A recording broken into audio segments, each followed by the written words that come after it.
Property. So the drivers, the ambulance and the fire truck, they can't hardly see, so they able to find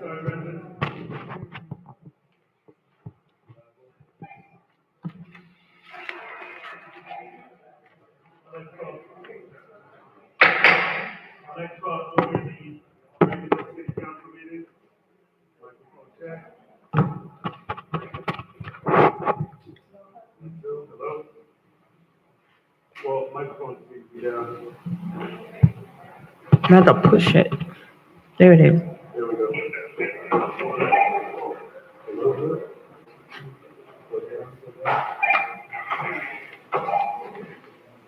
Got that radio. Mm. 1, 2. I'd like to call to order the regular city council meeting. The date is February 5th and the time is 6:08 p.m. Madam Clerk, roll call. Mayor, Chairperson Douglas Lawson, Here. Chair Pro Tem Charles McCoy, Councilperson Kushaba Miller Anderson, Councilperson Shirley Lanier. Here. Councilperson Glenn Spiritus. In for City Manager Jonathan Evans, Deirdre Jacobs, Assistant City Manager. Here. Acting City Clerk Deborah McCullen is present. City Attorney Don Nguyen. Here. Mr. Chair, you have a quorum. You may proceed. Thank you. If we can have a moment of silence, followed by the Pledge of Allegiance, led by Dr. Spiritus. I pledge allegiance to the flag Of the United States of America, and to the republic for which it stands, one nation, under God, indivisible, with liberty and justice for all. Madam Clerk, you're recognized. I would like to recognize the mayor, being president of the United States. Thank you, Madam Clerk. We have any additions, deletions, substitutions to the agenda? Any from staff? Chair. You're recognized. No, sir. Thank you, ma'am. Disclosures from the board? Motion to adopt agenda? Second. Motion been made and properly seconded. Madam Clerk?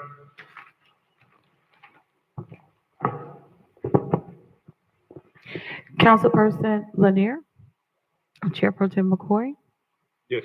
Councilperson Spiritus, Chair Lawson, Yes. unanimous vote. All matters listed under the consent agenda are considered routine in action and will take one motion. There's no separate discussion of items unless a councilperson requests. In the event, the item will be removed from the general order of business and considered in its normal sequence.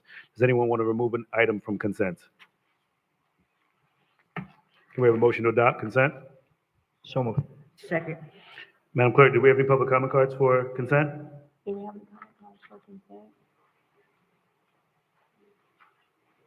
Mr. Chair, we do not have any comment cards for consent. Thank you. Motion to adopt? Oh, we already have that? I'm sorry. Yes, Madam Clerk, roll call. Councilperson Lanier, Yes. Chair Pro Tem McCoy, Yes. Councilperson Spiritus, Chair Lawson, Yes. unanimous vote. Thank you. Regular agenda? I'm sorry, awards and presentations, 6A. We are on item 6A, Proclamation, National Black HIV/AIDS Awareness Day. This is an item, Chair. This is an item that I placed on the agenda. This Friday, February the 7th, is National Black HIV/AIDS Awareness Day. We have some community partners in the audience, and we have a proclamation from the mayor, which I'll read. From the office of the mayor, Ronnie Felder, City of Riviera Beach, National Black HIV/AIDS Awareness Day. National Black HIV/AIDS Awareness Day, first observed in 1999, serves as an important opportunity to raise awareness of the profound impact of HIV on Black communities across the United States. Whereas HIV disproportionately affects Black individuals, and although significant progress has been made in reducing the incidence of HIV, continued disparities in healthcare access, treatment, and prevention persist within these communities. Whereas racism, discrimination, and a history of mistrust in the healthcare system contribute to barriers in seeking and receiving necessary HIV prevention services and may hinder engagement in consistent HIV treatment and care. Whereas National Black HIV/AIDS Awareness Day is a day to recognize these challenges while honoring the progress and to provide a platform for increased education, testing, community involvement, and access to HIV treatment for Black communities. It is crucial that we continue to work toward a future where everyone, regardless of race or background, has access to the resources they need for optimal health and to end the stigma surrounding HIV. Now, therefore, I, Ronnie Felder, Mayor of the City of Riviera Beach, do hereby proclaim February the 7th as National Black HIV/AIDS Awareness Day to our city. We urge all residents to engage in conversations, seek knowledge, and participate in actions that promote education, prevention, and treatment for HIV, as well as advocate for health equity in our community. Let us unite to raise awareness, reduce the stigma, and contribute to the continued progress in the fight against HIV in Black communities. And where, in witness whereof, I have hereunto set my hands and caused the seal of the City of Riviera Beach to be affixed this 7th day of February 2025. And we have a couple of Monarch services, and I think we have representatives here from the Department of Health. Do we have any representatives from Found Care? So you two, yep, come on up.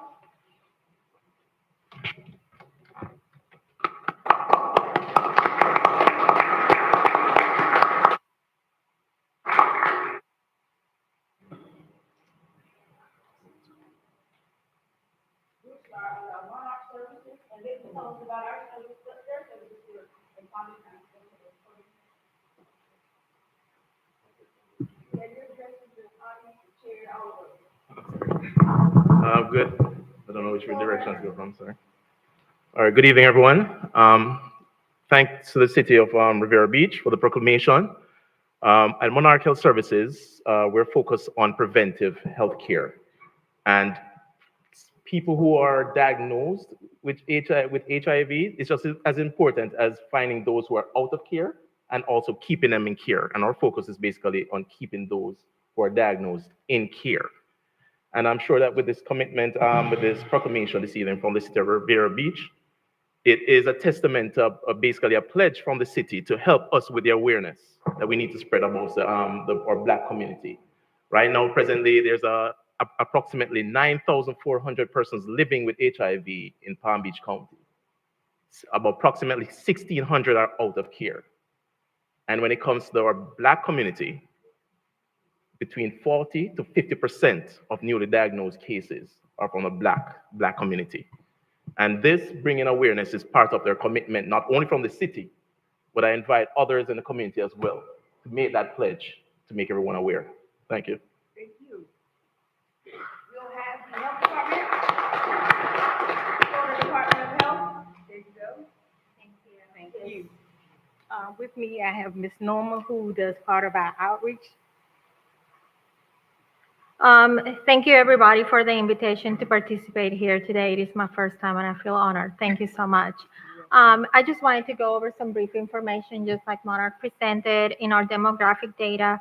Usually, the health department is 2 years behind on data because we are still going through the deduplication of services of clients to make sure that we have accurate count of the clients that are the persons of living with HIV. So this data is from 2020 through 2022.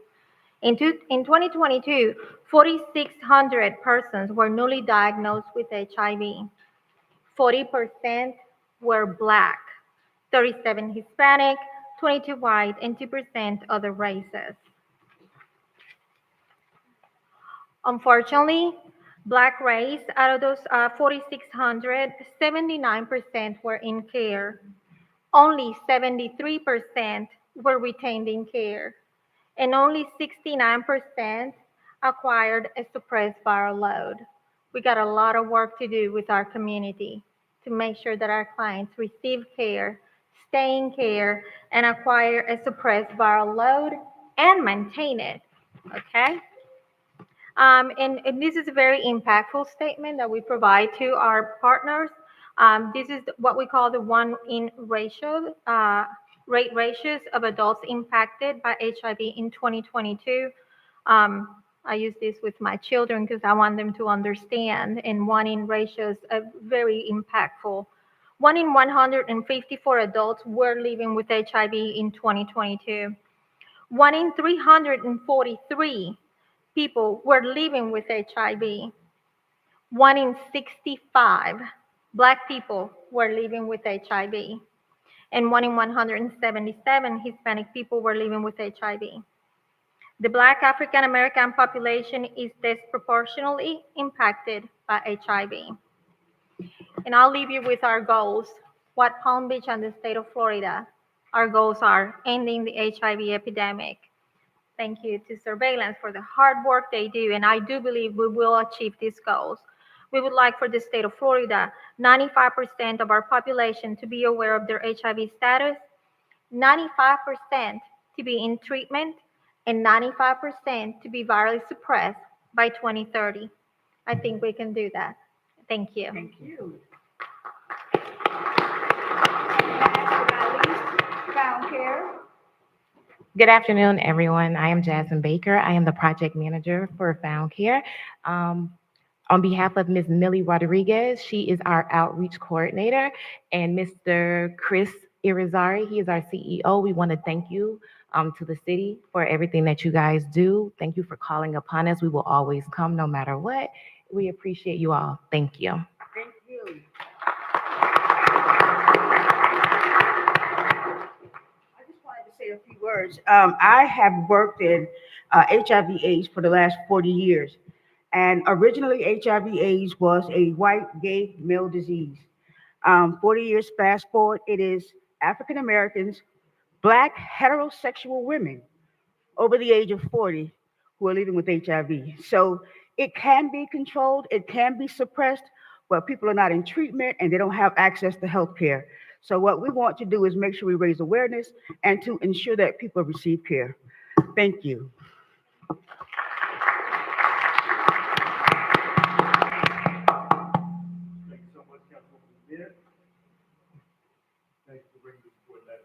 Lanier. Any comments from the board? Thank you. Madam Clerk, 9A.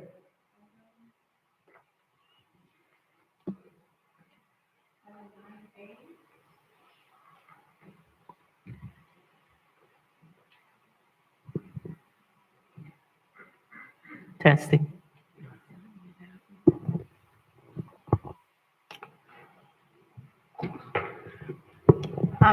Item Chair, 9A. I'm sorry. Sorry, you recognize, Madam. I'm sorry, I forgot to tell the audience that this Friday here at the Marina, we're having a awareness event for HIV, 6 o'clock here at the Marina. Thank you. Mr. Chair, we're on item 9A, ordinance number 4277, an ordinance of the City Council of the City of Riviera Beach, Palm Beach County, Florida, approving a request from Safe Harbor Marinas requesting an abandonment AB-24-0002 of the following right-of-way segments. First, a portion of Avenue C. Second, a portion of East 21st Street in Riviera Beach, Florida, and providing for an effective date and for other purposes. Mr. Chair, we do have public comments cards on this item. The acceptance of the cards is now closed. Chair, You're recognized. thank you. Mr. Sermons. So I guess we're going to have the presentation from Mr. Sermons, Ms. Jacobs. Chair Lawson. You're recognized. Yes, sir. Mr. McCoy and Mr. Sermons will be making the presentation. Thank you. Trying to understand, this application is the 2024 application. We've already took this up on first reading. Why is it back here again on first reading if it has the same original first reading application number when it was already voted on and approved one time? Seemingly, it should be here on second reading, because if this was a new application, it would have had a new application number. This is a new application from what was heard in 2024. So this was submitted again? Yes, that's correct. It was. Was there submitted any new- changes? Yes. Okay. All right. That's what I wanted to find out. Follow up to that, Ms. Sermons, but it's the same application number? I don't believe it's the same application number. I will Yeah, this is AB 24-2. I believe the previous application had a different number than that one. AB 24-2 is this one. Okay. All right. Motion to adopt? So move. Second. Motion been made and properly seconded. Ms. Jacobs? Chair, Recognized. Mr. Sermons, he'll be making the presentation. Thank you, Ms. Jacobs. Uh-huh. Mr. Sermons, you're recognized. Thank you, Mr. Chair. Good evening to members of council, Honorable Mayor, and Madam Attorney. For the record, I am Clarence Sermons, Director of Development Services for the City of Riviera Beach. Before you, this item is an applicant-initiated roadway abandonment associated with Safe Harbor Marinas, as was just mentioned previously. This project had come before you. It is in a different form, a smaller footprint, and a different scope and list of uses associated with it. Today, the first item associated with the project is the abandonment application AB 24-0002. Project manager Kurt Thompson, who is the principal planner with Riviera Beach, will be giving the presentation for this item. And at this time, I'll yield the floor to him. Thank you. Thank you all. As you see before you here on the overhead, this is the ordinance for the abandonment of the street that you'll be seeing here, a portion of East 21st Street, with a portion of Avenue C and a portion of, well, I've already said, of 21st Street. This is the project location in red here. Okay. What you have here before you now is the subject property site, as indicated in writing on the overhead. It's a part of 18.72 acres and is occupied by Safe Harbor. It's located on the east side of Broadway between East 22nd Street and the north, Moroso Park to the south, and Avenue B and the Intercoastal to the east. Now, the Safe Harbor Marinas request approval to redevelop the existing campus site plan, including a marine service area, a maintenance office building, and a parking area on the plus or minus 18.72 acres site of land, of which actually 4.81 acres within that 18 acres is actually the project area. So the other portions of the area outside of the 4.81 will remain unchanged. Just to show you a little bit of idea, this is the area in question of the 4.81. This is the total site here. Now, also part of this later on down the line will be a replat, but I wanted to make sure that this slide gives the full scope of the applicant's project submittals. But to clarify, and I want to make this really clear, that only the abandonment and the text amendment ought to be presented tonight, okay? Only the abandonment and the text amendment is going tonight.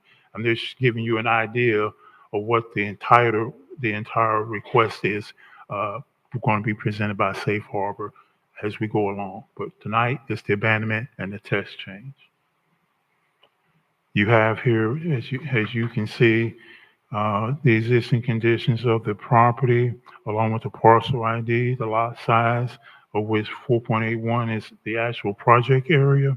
The zoning is downtown core and downtown marine, with a future land use of downtown mixed use and working waterfront. Now, this is the actual area of the abandonment here, 21st Street and Avenue C here, okay? So this is the actual application for the abandonment before you.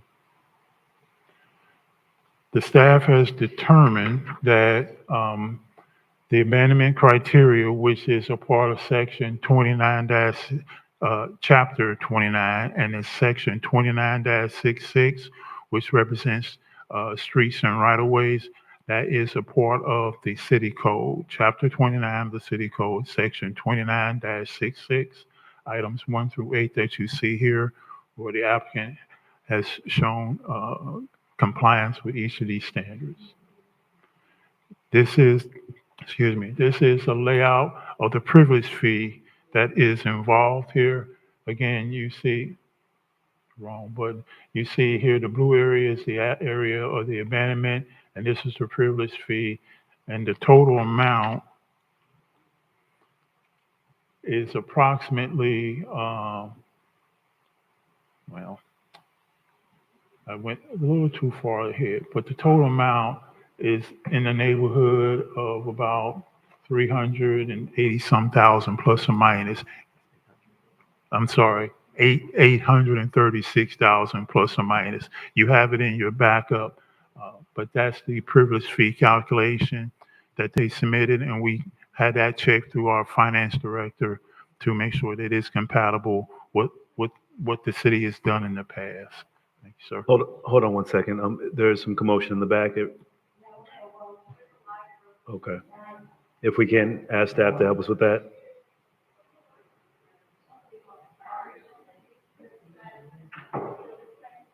Give us one moment, guys. Thank you. Let the record reflect that Kashama Miller Anderson is on the dais.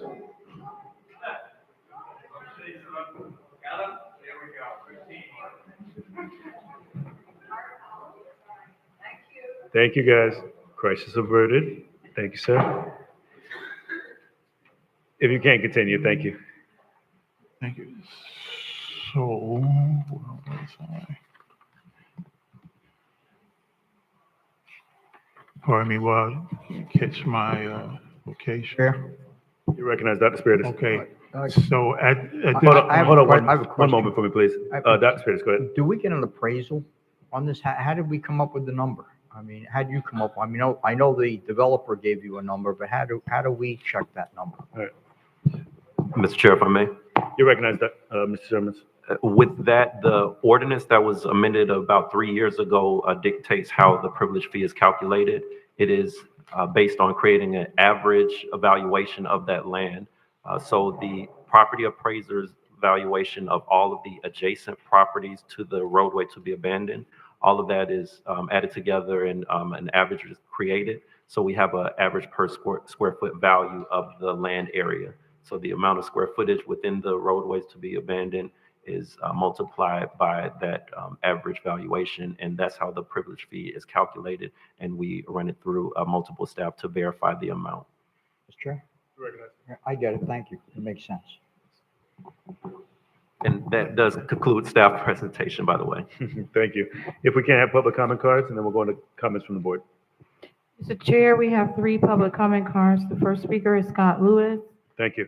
followed by Brandy Balsaro and Margaret Shepherd. Thank you, ma'am. You recognize Mr. Sermons. Available for any questions there may be. Thank you.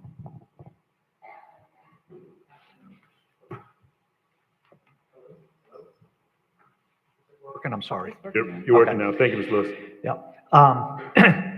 So Scott Lewis, currently Wilma Circle, but moving to East 22nd Court, which is directly abutting this project.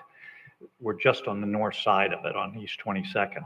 I will say that Safe Harbor has worked consistently for the 6 months that I've been involved with it, with Lana and through Lakeview Park.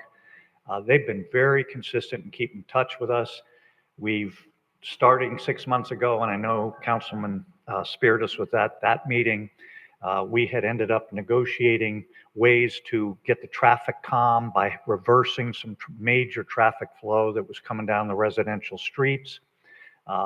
We've talked about the infrastructure improvements that need to happen in our neighborhood, and I'd like to emphasize something about that, which is an ironic thing that I found out accidentally last weekend from the mayor of Palm Beach Shores. There's 2 forced sewer mains coming off of Singer Island. They are between 70 and 80 years old, as I understand it. The irony is that one of those two goes precisely under the seawall next to me. And I want you to think about that and how many times I've been in front of y'all about poop in the water. And imagine if that main blows, because that seawall has already failed. I've stood on it and watched the water going under the seawall. And the road drainage has failed 300 feet back. The drain pipes are clogged according to cameras. Lakeview Park has 3 roads like that heading towards the lake. Remembering this is the oldest neighborhood in this city, what you're giving up in the abandonment is about 1,000 feet of roadway. And I'm going to tell you, you got about 1,000 feet of roadway on the east side of Lakeview Park that has to have improvements. And we are very, very anxious and supportive of the concept of keeping the monies that are coming in off of this to go back into infrastructure in this oldest neighborhood to fix it where it works. There's literally lakes at the end of the streets, not from heavy rainstorms. I mean, not from king tide, but just from heavy rainstorms. A foot of water in front of my house standing because it can't drain, because the pipes are all clogged up. So it has to either go under or over the seawall. That's the only way it's draining. So we really encourage you to support this petition, support the whole site plan, because they've been working with us. And it will come back March 5th with the actual conditions that we've negotiated. And I appreciate your time tonight. Thank you. The next speaker is Brandy Balsaro, followed by Margaret Shepherd.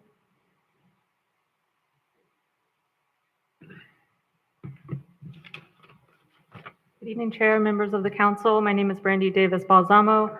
I'm a resident of Lakeview Park. I'm also president of the Neighborhood Association for the greater area. I spoke at the last CRA meeting, and I'm just reiterating for the public record that we do support this project, in particular with the road abandonment. You know, given the scale of what they're doing, I don't see how you could not do that, because that's obviously going to be a very heavy load that's transported on those roads. So if they're going to do this project, I don't see how you do not do that without the road abandonment, and it would be unsafe to have regular passenger traffic there. As Scott mentioned, our neighborhood does have some major infrastructure issues. I've spoken about those many, many times before. If this project does pass, we would greatly appreciate it, as would the voters, that the funds get redirected to address some of those problems, because those problems are just unacceptable. I mean, for a neighborhood to face 3 failing seawalls, to have drains that are completely collapsed, to have commercial traffic that's going through, and it's not necessarily Safe Harbor's commercial traffic, but it's all the little marine related companies that are there. This city said we want to have those types of businesses. You welcome them here, but there was no planning for our neighborhood. And so we've done the work with Safe Harbor to make sure that the issues that are related to them are going to be resolved. But now we still have issues related to the overall commercial marine traffic that's coming from Viking, that's coming from Palm Beach outboards, that's coming from people that are just going in and out, cut through traffic, that are carrying boats, huge boats that come through on our infrastructure and really put a load on roads that were never designed to have that. So this isn't a lot of money, in my view, to come in and put some roundabouts, put some landscape islands, you know, actually do something for the people and protect the neighborhood. Because if not, someone's going to get killed. And we've said it again and again. So again, support the project, but do really request that we do something to address this issue of an isolated neighborhood surrounded by commercial marine business. Thank you. Thank you for your comments. Last speaker is Margaret Shepherd. Margaret Shepherd, Riviera Beach. To the mayor and chair and all of you, it's a great day, I think, in the city of Riviera Beach, Lakeview Park. And if it was not for Dr. Spear stepping in, a lot of people don't know, he had to calm the storm. And I appreciate him. If nothing else, I appreciate him and Rivovich just taking it a step down just a little, give us a breather, give us a chance to understand how that neighborhood is run. A lot of people don't know we have a sorry council person that really don't represent us. It's sad. It's very sad. But I'm so glad that you guys stepped up to the plate. I'm looking for you to, the infrastructure is horrible on 20th Street. A lot of the boats and the traffic come through that area. And it's just not a safe area to be. When the storm come, the rain come, or whatever, it's a backup in our neighborhood. And so I tried to resolve myself and not getting too involved in it. But I do live there, and it's a very quiet neighborhood, a very nice neighborhood, and everybody keep up their property. And so we need you. If nothing else, we need you more than anything else in the world. Not only are you going to take a step above, I think it's just imperative that you take us with you. It's been called Conky Joe. This is the story I heard my dad tell, that when they came from the Bahamas, this is where the enclave lies. It's a very old neighborhood. You can tell by the houses. You can tell by the property and the cutoffs in there. We deserve more. We deserve more. Where I stay at is the only sidewalk, and it's not fair when I see my neighbors walking early in the morning, walking their dog, and I'm speaking strictly to you because I'm on 23rd, but I'm still affected when I go around to 22nd to try to get out that neighborhood. I hope and pray we don't have a catastrophe where we try to get out that neighborhood. We're going to have hell on wheels getting out. 2 or 3 ways to get out. Maybe I know how to get out, but do other people know? So we're relying on you. I have faith in you. I've been there all along, talking silently, because I think standing or sitting in planning and zoning, I have to reserve myself by not talking about a whole lot of things. But I'm appealing to you publicly that when you start revitalizing that neighborhood, that you do one thing, make us whole, because we're going to give up a lot for you. And I know I would hear Mr. Stomach talk about it. That money from those projects should go into our neighborhood. Thank you. Mr. Chair, that's in the public comment. Thank you. Question from the board? You recognize Dr. Spears. My question is, I guess Clarence, maybe you can help me with this. The money that we collect from the abandonment, are we required to put that back into the community?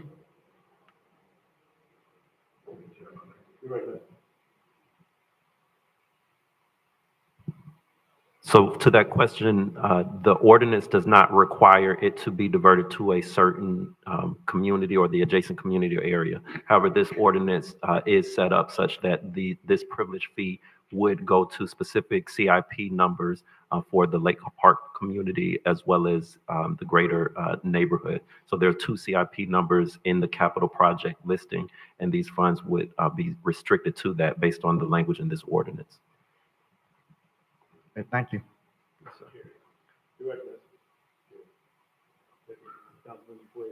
Testing 1, 2. Mr. Sherman, excuse me, Mr. Sermons. So I was just looking at that, and I'm not sure that what you said is reflected in here. I'm looking at 29-66, and the privilege-free section doesn't specifically call out that it has to be specific for that section. Mr. Chair, if I may? That's correct. The Land Development Code does not require that. I'm referring to Section 3 of the ordinance before you on line 48. It starts the comment or language related to the privilege fee and restricting it to those 2 CIP projects. Right. So that creates a conflict. Because if you're creating an ordinance now that conflicts with something that's already existing, how do you now do that? Because, and not that I don't want to, but it shouldn't be codified by way of ordinance. Because I'm looking at the privilege fee section, and it says a privilege fee is hereby established payable by the petitioner requesting the abandonment of a right-of-way. The privilege fee is to be used for the purpose of reimbursing the city's costs and expenses incurred when acquiring real property for public use or for other municipal purposes for the benefits of the residents. So why do you create another ordinance when it already says that it can be done for the benefit of the residents and we can just make an action of by way of resolution to say that? Because now you're codifying that in a permanent code specifically for that project.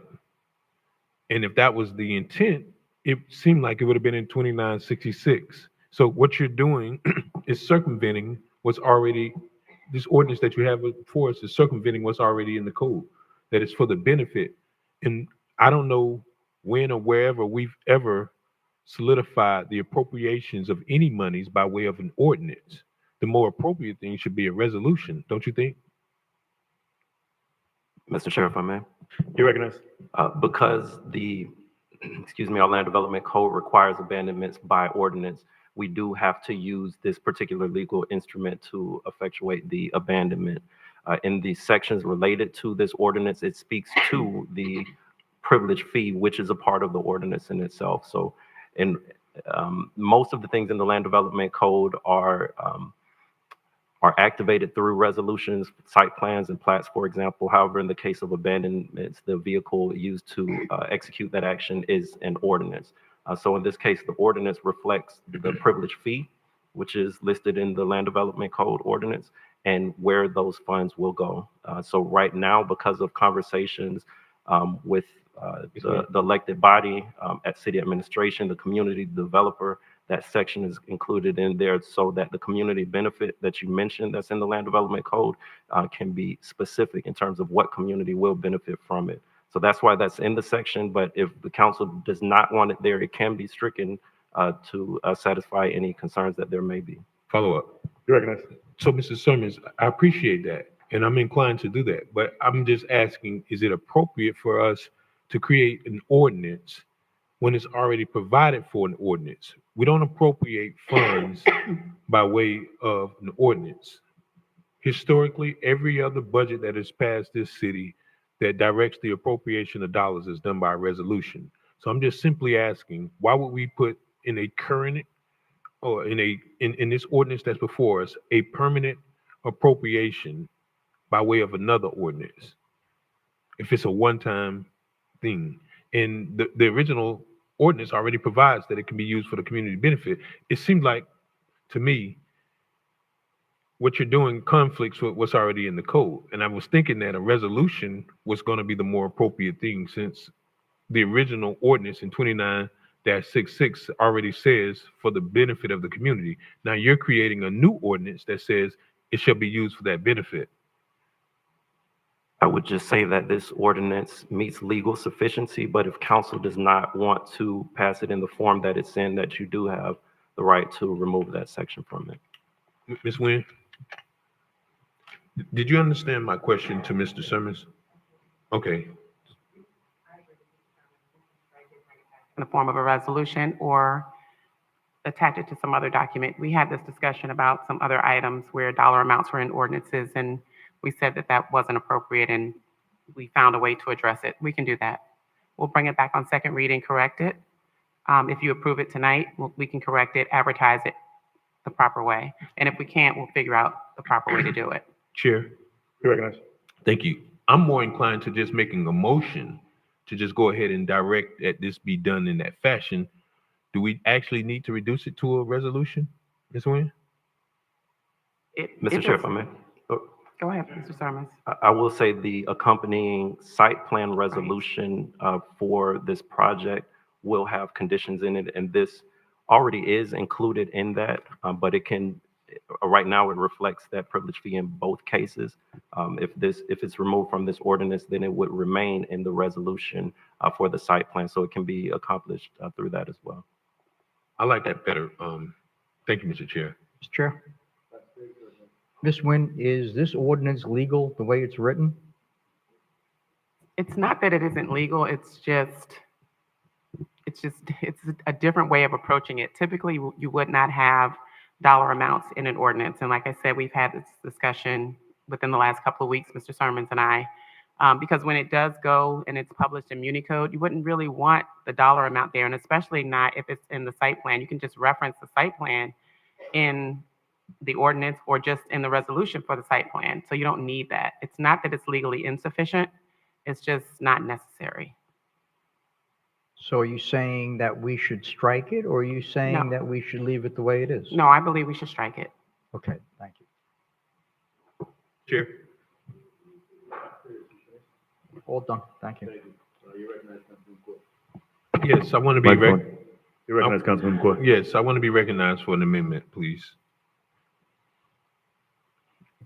Go ahead, Councilman. Thank you. I would like to offer up an amendment that we strike the portion in this ordinance providing for the privilege fee in including that inside of the site plan resolution. We have a second to the amendment to the ordinance?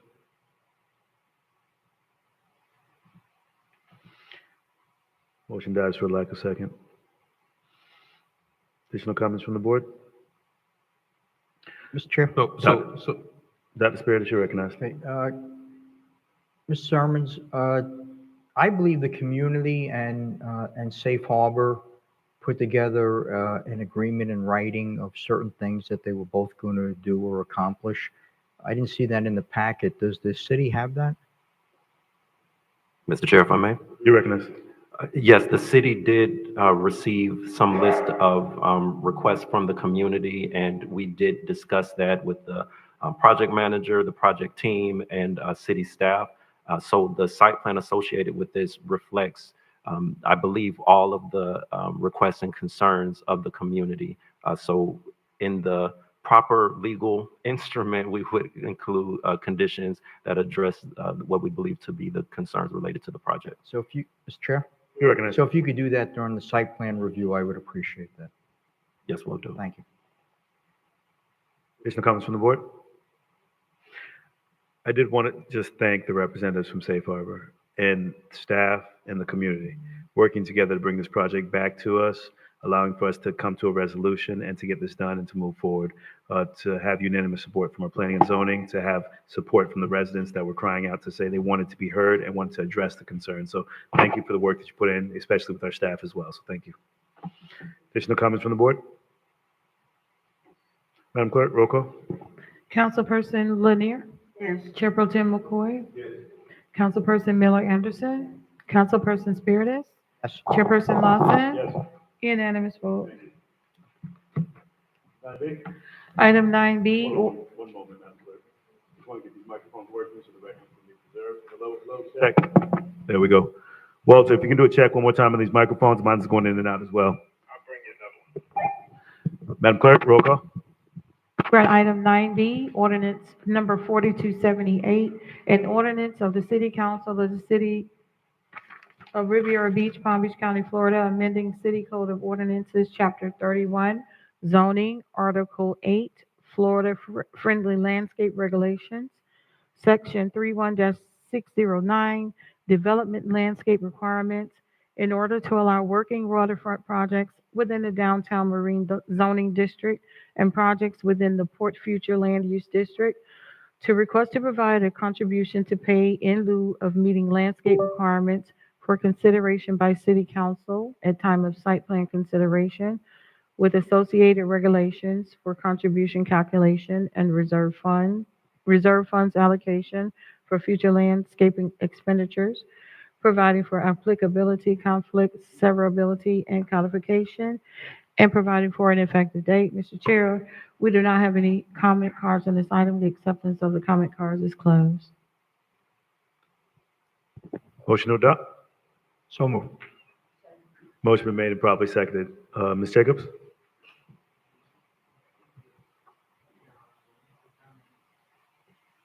And Mr. Thompson also will be presenting this item.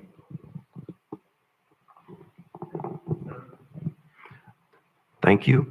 Again, this is the second item from the mentioned applicant, Safe Harbor Marinas, related to a text amendment for landscaping in the working waterfront zoning district and port land use. To give the presentation for this item is Principal Planner Kurt Thompson. Again, this is the second part of the safe harbor request for a text amendment. As read by the city clerk, you have there before you on the screen here. This is the wording for the actual text amendment that you can see here. It essentially talks about an amendment for the Port Land Use District, the Working Waterfront, which is a part of the land use for where Safe Harbor is located. The applicant would be required to pay fees associated with the missing or absent landscape elements. For example, the proposed Safe Harbor project would contribute approximately $277,023.61 plus or minus in order to meet this requirement. With inflation and so forth, I'm pretty sure that this amount, that's what it is today, but it could increase at some point once if this project goes forward. The whole point of this is that there is areas of this site plan, which you'll see in the next go around, that if this requirement was met under the current regulation for landscaping, it would require a lot of removing of concrete, replacing the landscaping, and it would create practical issues for the applicant. Therefore, this request is being made.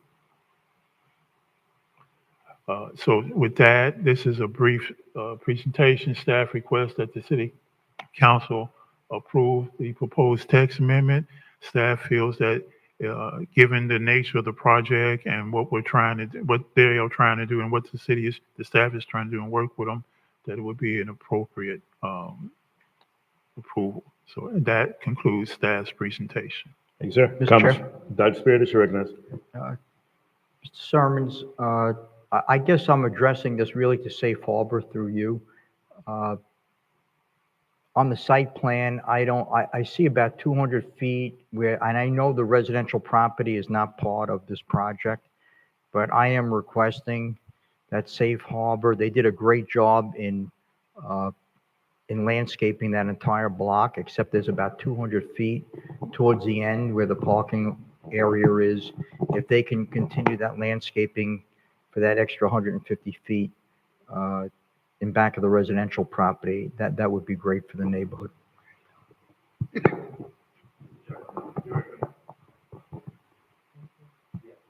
That was brought to staff's attention, and we have included that in the condition language that you would see at second reading when the site plan is before you. Okay, great, thank you. Just to add, Mr. Chair, real quick. Thank you, sir.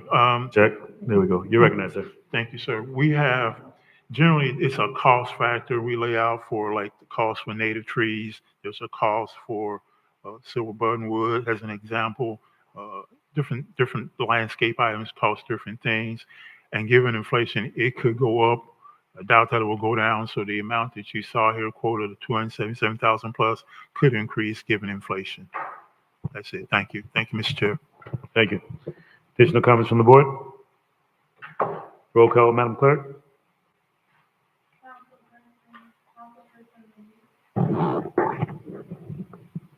Chairperson McCoy? Councilperson Miller Anderson? Yes. Councilperson Spiritus? Yes. Chair Lawson? The item passes with Councilperson McCoy out.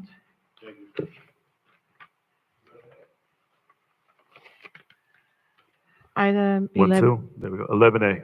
Item 11A, do we have comment cards? Resolution number 21-25, a resolution of the City Council of the City of Riviera Beach, Palm Beach County, Florida, approving a site plan application by the Riviera Beach Housing Authority to construct 4 multifamily residential units on the property located at West Blue Heron Boulevard in the City of Riviera Beach, providing for conditions of approval, providing for an effective date, and for other purposes. Mr. Chair, we do have public comment cards on this item. The acceptance of the cards is now closed. So move. Second.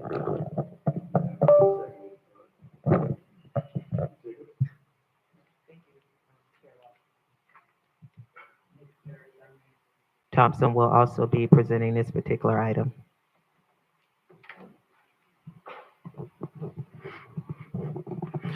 Thank you, Assistant City Manager Jacobs. Good evening again, Mr. Chair, members of council. The item before you is a site plan approval requested by the Riviera Beach Housing Authority. The project is a straight zoning, so the site plan is the only component of this proposed project before it would be able to go to construction permitting applications. For this presentation, Mr. Thompson will also be providing you the details for it. Mr. Thompson. Thank you, Mr. Sermons. Mr. Chair, Mayor, Council. As read by the city clerk, this is a resolution approving for the Riviera Beach Housing Authority, as indicated here on the screen and as mentioned by the city clerk. The red dot indicates the location of the subject property. The subject property site is which represents the scope of this amendment, is 7,840 square feet of vacant parcel on the south side of West Blue Heron Boulevard. It's approximately 455 feet east of the West Blue Heron Boulevard and Avenue H East intersection. It is zoned downtown general with a downtown mixed use land use designation. The applicant is essentially seeking approval for the 4 multifamily units consisting of 2 bedrooms and 2 baths, approximately 900 square feet. And as you can see by, if I may go to the next slide, the subject property is vacant. You have the parcel ID, the lot size, downtown general zoning, and the land use is downtown mixed use. This is the site plan that I wanted to draw to your attention. This is West Blue Heron Boulevard. This is the entrance here. The structure is here. There are 6 parking spaces. One of them are ADA design.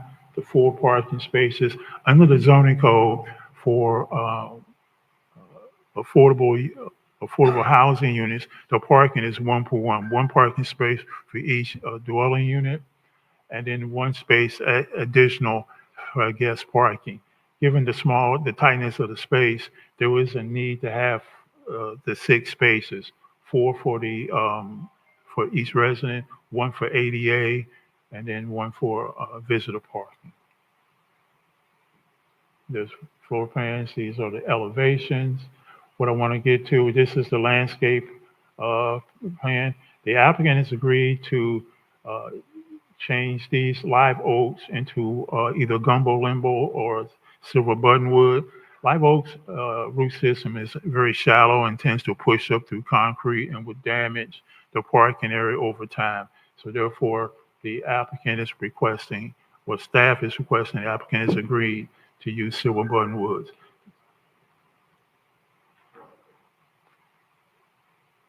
You have here before you the slide that basically states that the applicant has met all 6 standards of the site plan criteria as stated in the application that the applicant has submitted.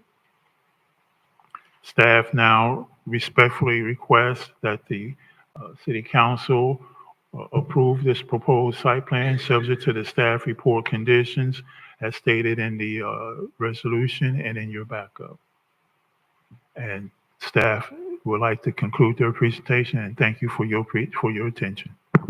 The applicant is here. Mr. John Hurd is here, and I believe he may have others with him. He's available to make a presentation or answer any questions if he would like. I did see him in the audience, and I see other individuals, but that will depend on if the board has any questions. Oh, lastly, the Planning and Zoning Board approved this. The CRA gave their approval. I attended that CRA meeting indicating compliance with the CRA plan, and therefore, with this submittal now, staff only ask that you consider approving this to provide additional affordable housing. Thank you very much. Thank you. Public comment cards, please. Mr. Chair, we have 2 public comment cards First will be Margaret Shepherd, followed by Mrs. Mary Bram.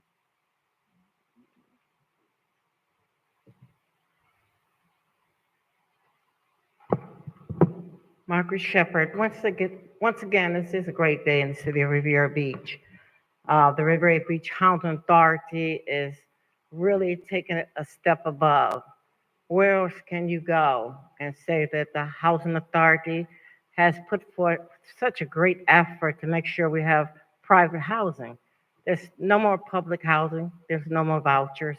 And so the Housing Authority got in the room, and I want to say to people that have these narratives that they paid $1 for this project or they gave this land away.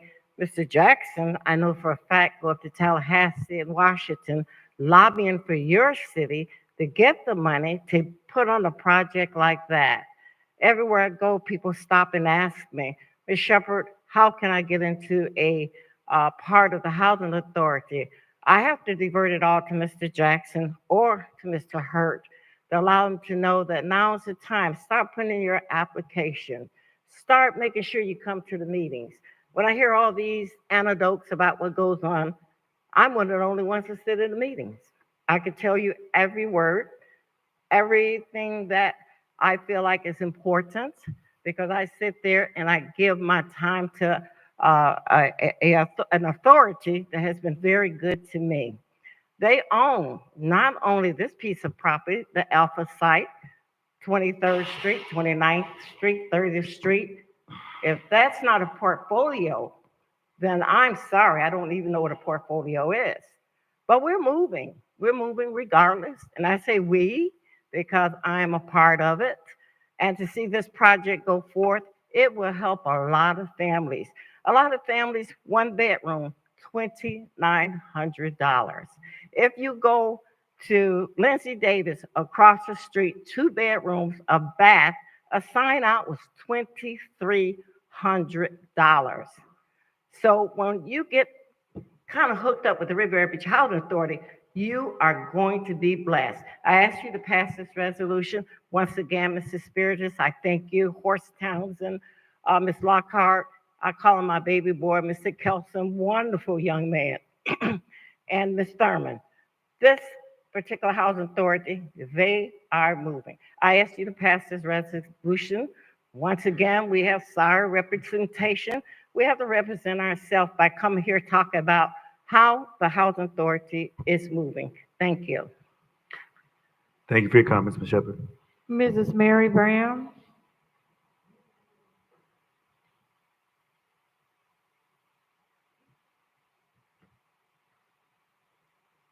Ms. Mary, oh, here she comes.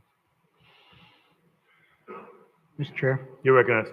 can I just make a disclosure before Ms. Bram speaks? Please. I just want to make it clear that I was a member of the Housing Authority when this project first began, so I just want to make that clear. Thank you for your disclosure, sir. Ms. Mary Brown?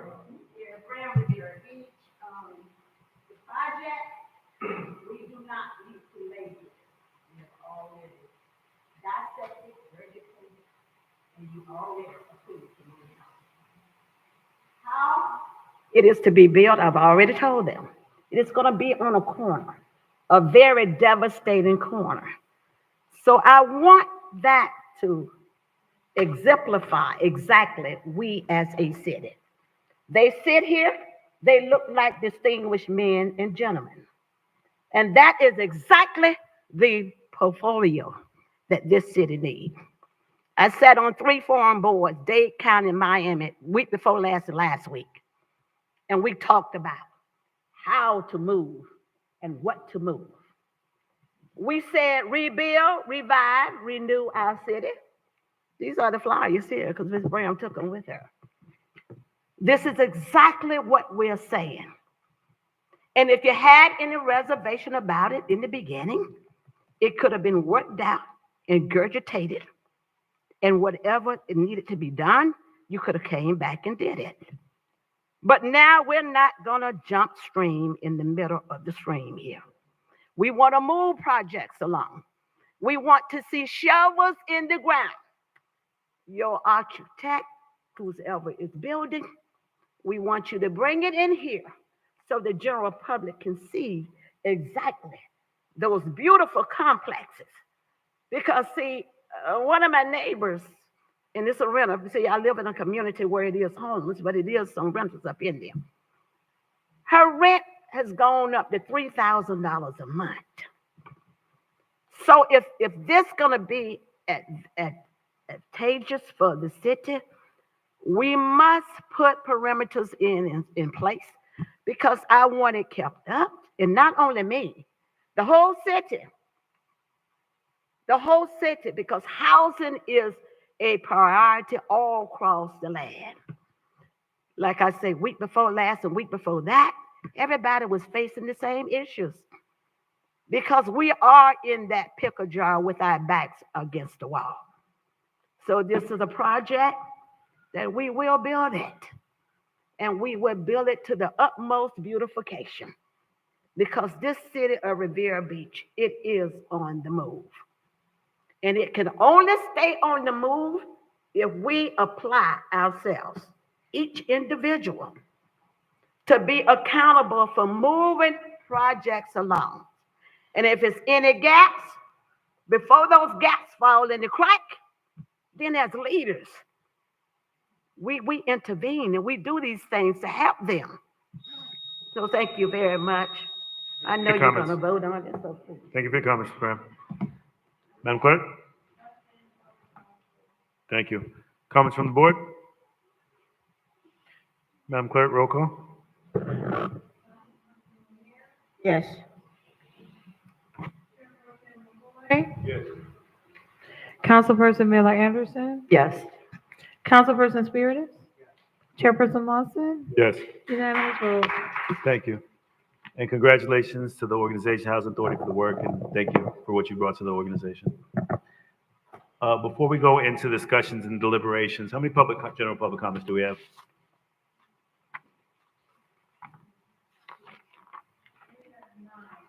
Okay, we'll go ahead and get started with general public comment so that we can get started when 7:30 hits. Madam Clerk, if you can, keep it open until 7:30 and then make the announcement at 7:30. Okay. Public comment shall begin at 7:30 unless there's no further business of the city council in which the event shall begin sooner. In addition, if an item is being considered at 7:30, then comments from the public shall begin immediately after the item is concluded. Please be reminded that the City Council Board has adopted rules of decorum governing public conduct during official meetings, which is posted at the front desk. In an effort to preserve order, if any of the rules are not adhered to, Council Chair may have any disruptive speaker or attendee removed from the podium, from the meeting, or the building. Please govern yourselves accordingly. Madam Clerk? Mr. Chair, the first speakers will be Annette Dragon, Joyce Murphy, and Rochelle Hughes. Thank you.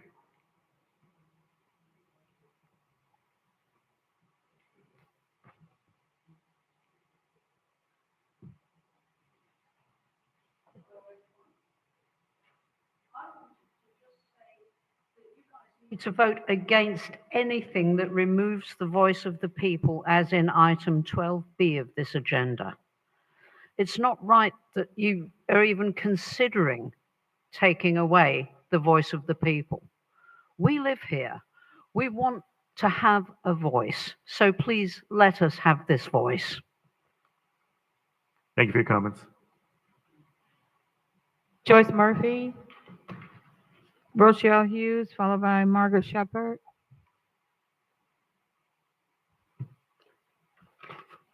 Hi, Joyce Murphy, Riviera Beach. Regarding upcoming 12B, this is what protects the residents of Riviera Beach when it comes to us protesting land development adjacent to where we live. This code, as it is written now, requires a supermajority vote for approval if residents protest against the development. If this is amended, then any developer that comes into Riviera Beach and wants to build on open land, residents will have no say if we protest, no matter how many petition signatures consisting of a vast majority of our neighborhood, because it would only take that simple majority instead of the supermajority. This was put in place to give your constituents and residents an input to the development of their neighborhoods. Now you want to take this away? Please say no in this matter. There's an election coming up, and the vote on this will be directing me how I vote. This is not a threat, but a fact. Please stand up for us, not the developers who have no interest at all in our community other than financial. The next speaker is Rochelle Hughes, followed by Margaret Shepherd, and then Mrs. Mary Bram.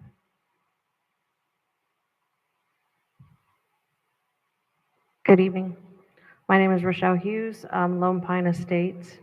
A couple things.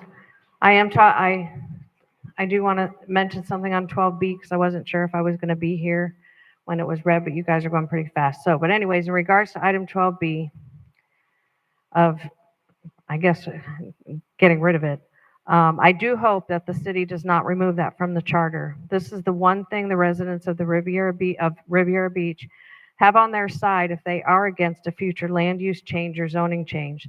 This gives the residents a voice so they can be heard.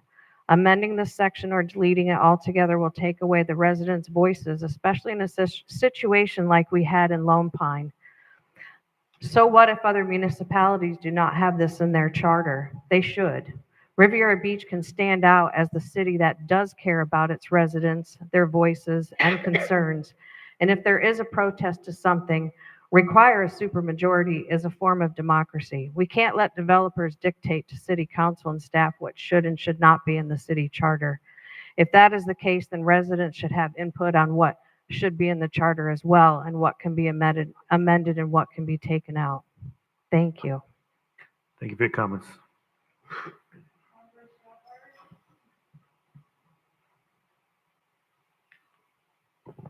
Margaret Shepherd, once again. The election is going on, and since people do call me and ask me my opinion, I want to make sure that I make some things clear. Bruce Guy and I are good friends, my best friend. Been friends for years. I want to say to the public, Bruce Guyton is in District 1, one of the biggest districts there is. District 4 has their representative. And if nothing else, we need someone to fight for us in our district. The chaos, yes, it's chaos. It's chaos in Washington, D.C. My thing is, who's the best fit for the job? I want to flip over to Cedric Thomas. Someone say he's a washout. I've watched Cedric. Cedric has grown. Cedric has it down pat. And what's going on here in the city of Riviera Beach, we need to stop. If it wasn't for Trodrick talking about the fecal matter in the water, we would be stunned right now with a lot of people that's being ill. And so you ask me, and I'm going to say that Bruce and Cedric could tell you we were in a meeting. They know who was in the meeting and they know who said what. So I'll relay it to you what was said to me, that they want Trodrick to come back. They said they want Cedric to come back. Now that was done in a meeting. It was not Margaret Shepherd and anybody that was in those meetings. No, I sat there and looked. Should the agenda been full? I think so, but with Mr. Evans sticking his nose over into the clerk's office, blame him. Why blame the candidates? Madeline Irvin, that's the third time she talked about Ms. Pannier. And I want to be clear, Mrs. Pannier is an honorable Black woman. She is the niece of Reverend Griffin Davis Sr., which is my pastor, and I'm one of Reverend Davis' senior advisors. Reverend Davis is sick right now, and I ask you to respect our church as we go through this process. Griffin Jr., I've been conversating with him, but I want to make sure I said to him, we need a change. This has got to stop. This has got to put a damper on our everyday living. You might not like me, and that's good. You know, I don't need you. My bills are paid. I travel. I go where I want to go. I don't need you. I have a large family. I don't need you. But the one thing I want you to know that this will be a fight because we need to get rid of what's up there. It's been humiliating. Thank you. The next speakers are Mrs. Mary Bram, Cindy March, and Mrs. Williams. Good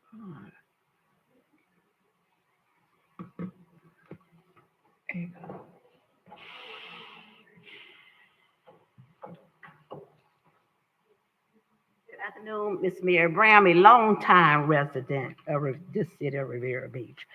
I'm gonna run some things really fast here. The fire station, excellent. Every artifact, every sculpture detail of the chief. Newly hired 5 trained firefighters that I told made history. Yes, I was there. But I came in late, and sometimes later is the best view. Our emergency center. We finally have one in this city here. See how we're moving along here? Absolutely beautiful. And the park bench that was dedicated to one of the workers that lost his life in the city. Historical artifacts. This is what we as a city are about.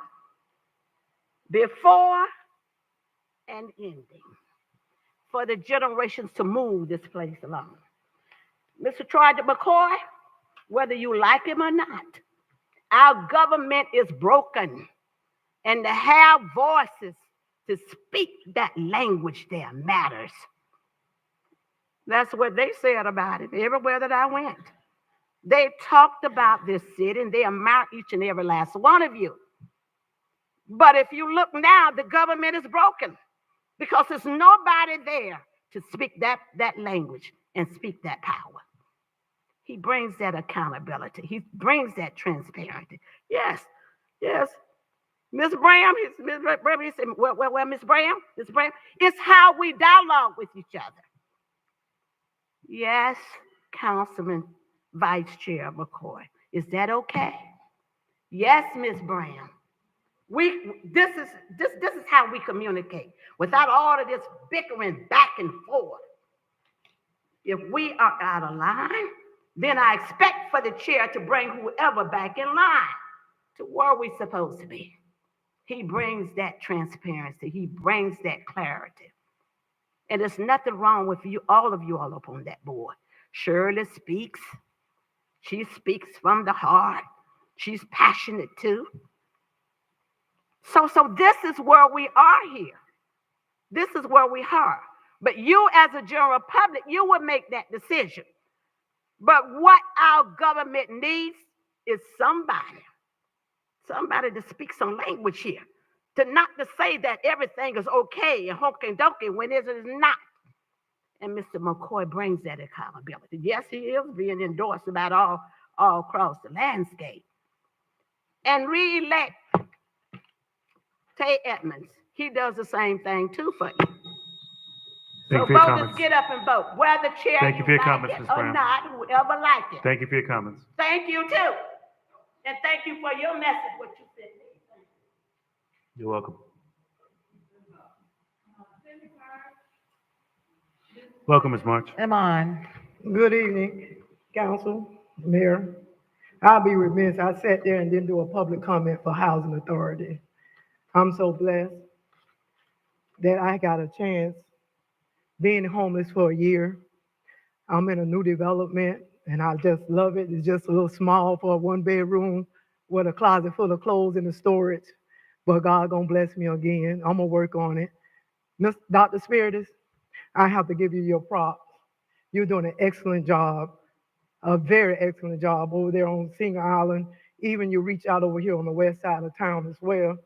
Mayor Felder, I'm praying every day that we keep you in that seat because you gave them 15 months about the E. coli. They chose not to do nothing with it. Kashama Miller, I don't even know why you sitting there. They're talking about your district and you've not had one question. You've not made one statement. If it had not been tragic and Glenn speaking out on your district and you all around here talking about chaos, Douglas Lawson, chaos was with you when you wasn't transparent to the residents who voted you into office, who had so much respect for you. And you around here talking about chaos. Yes, you can support who you want, but I always say, if you're gonna be honest with yourself. Your work speaks for itself.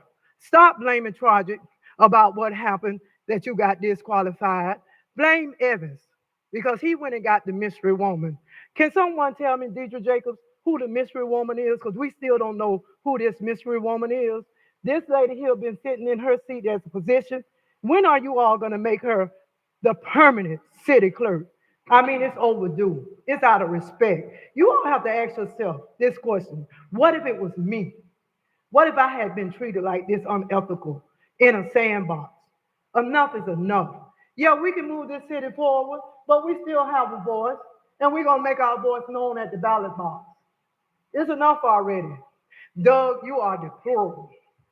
And I don't even know what word to use for Lanier, that her time should be up. And if she does stay in that seat, God does everything for a reason. He does everything, not because she got the victory, because God knows your heart. You have not been fair. You've been very disrespectful, just like I be sometimes. But one thing about Cindy, Cindy will admit her wrongdoing. I'm going to walk, I'm going to make phone calls, and I'm going to do it for free so we can make a change. Because, Shama, you sit there like you don't even want to be here. And that's not good. That's not good. It doesn't represent anything. Just like the idea with Jones, when the other lady was here, you asked a question to her before you all fired her about the water. You say you knew about the water because you wrote the check. Why you didn't ask Evans them the same thing and fired Evans? Thank you for your comments. The next speaker is Mrs. Williams, followed by Amon and Fane Lozman. Welcome, Ms. Williams. Good evening to the citizens of Riviera Beach and everywhere, to the council, the mayor, chairman, and Mr. Glenn. I do honor you for what you've done for this city as being. I'm not sure, maybe y'all could correct me. I think they had a flyer out saying, save Singer Island. What's wrong with Singer Island? I mean, you had Lanier on there and the other man. What's wrong with Singer Island? I want to know because we need to save it. We got to save it, huh? Because all that water will be coming from over there. So what we need to do, Mr. Please, somebody for this meeting, don't tell her, was that true? Was that a true thing? Save Singer Island? And Miss Lanier, your picture, Mr. Thomas, was at the end of that flyer. And you're talking about save Singer Island. I want to know what you've done for my district. What have you been doing for my district? You know what you did once? You did that big old circle right there. I want somebody to give me the correct amount. I think they say it was over $200,000. You say you didn't want that traffic coming through, cracking your window, but they come through all there and crack up my windows too now for Australia. So you out there talking about save Singer Island. Help us over in district, in your district that you represent. And what in the world did it seem that Mr. Spearman, when he came here for this water a long time ago, and Miss Lanier, I got to say this for my time, but you remember when you tried to put me out this meeting here, and the man that you say got up and say I was wrong, he got up here and apologized to me, and you heard me say that Mr. Evans, if he hadn't saved me and came in and told you to stop trying to put me out this meeting, you would have tried to bar me from being here. You have a attitude that if you don't like somebody like you do, Mr. Trudgett, all the time, you try to get the governor to come here and take him off this council, telling you so afraid of him. And he this and he that. But your attitude toward me was, I don't like people use that this. I don't want to say it was just a bad attitude, okay? Because I haven't done anything to you. I supported you. I worked with you, whatever need to do for my district. Please don't go save Singer Island when you're not saving our district. My streets over there got cracks in it. I had to come up and tell you about a big old hole in the street, the sidewalk. The fire hydrant just running. Took you so many days. You told me they couldn't do that. You got to stop that. And I'm supporting Trudgett, and I'm supporting Mr. Thomas. And I want you to know, please, y'all, get out and vote for Thomas and Trudgett. If Trudgett don't speak up for us, we be in a mess.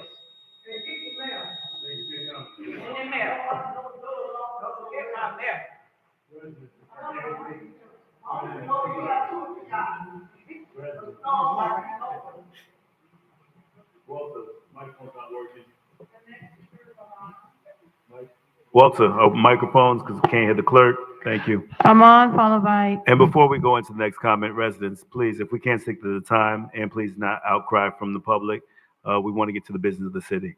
Thank you. Brother Amon, you're recognized. Yes, sir. Good evening, Chair, Council, those in their prospective seating. Riviera Beach is really a wonderful, wonderful city. It has opportunities that even West Palm Beach does not have. It has the #1 tourist attraction between Miami and Orlando, Grand Rapids Water Park, #1, #2 in the world on onshore diving. The Gulf Stream runs the closest to Riviera Beach than anywhere else in the state of Florida. International port, 2 of the top best high schools in America. Just to name a few of the attributes. And we must do a better job in advertising them. I'd like to talk a little bit about democracy. Democracy is where the people choose their elected officials. We have 5 candidates have been denied the right to run for elected office, and the people have been denied the right to vote for their choice. The reason given because they paid for their candidates' fees with a debit card out of their candidate's bank account. Although a debit card can be used in the place of a check. People must not fall for trickery and tomfoolery. Roderick McCoy, along with others, took our right to vote for our choice, took the right of the voters to elect their officials. When a candidate can run on its own merits, and if you're not a good candidate, you choose unethical ways to hinder the people from choosing their candidate of choice. Sometimes there are tests that are run on communities to see if the people will give up their rights. Normally, those people that give up their rights because they really don't understand. There's a term called plutocrat, and a plutocrat is a person that runs the government through their influence and wealth. They run the government through their influence and wealth. They're called plutocrats. Pluto is a person that has a satanic mind. So a plutocrat is a person that runs the government that have satanic minds, and we must be aware of where we are today as a country. Thank you.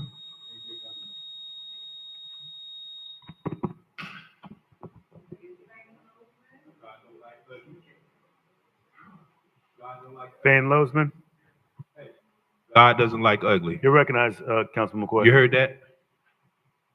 Additional comments? Thank you. Van Lozman, you're recognized.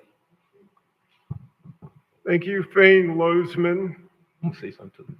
I tell you, I had to go dig up an old copy of the Palm Beach Sun that we wrote a story about because I cannot believe Bruce Guyton has crawled out from whatever rock he's been under for the last 8 years. Guyton is a problem to the mainland and to the west side of town because he is plotting with Botel to have Singer Island become its own city. And you know something, they have a good shot to make that happen. Because with the Republican legislature up in Tallahassee, I could see that happening. So the people on the west side who want to vote, you need to keep that in mind. It's a different game going on. It's a different game going up on the federal government. It's a different game going on the state government from when he was there before. And they can get, before when they tried to do this 25 years ago, there was a problem with the water. They'd have to get it from Riviera Beach. Riviera Beach said they weren't going to give it to them. Now they can get the water coming out of North Palm. I would not rule out Guyton. And you know, some of the things we talked about with Guyton is he's just an operator. There used to be a nightclub called Ocean's 11 on Singer Island. Guyton solicited bribes and that information went to the state attorney, and the bribes were paid so that he would vote to have outside music and avoid the noise ordinance. A police officer responded to a noise event, and he coordinated having that police officer demoted and try to get him fired. Guyton had some mental issues where his sister, basically Baker, acted called the Marchman Act. He had a number of DUIs. He hit somebody and hurt them. When he was an elected official in 2017, he was arrested for violating the Sunshine Law for coordinating a vote with Cedric Thomas, and he took a plea deal.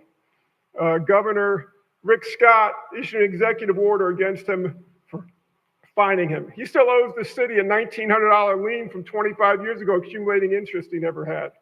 He declared bankruptcy.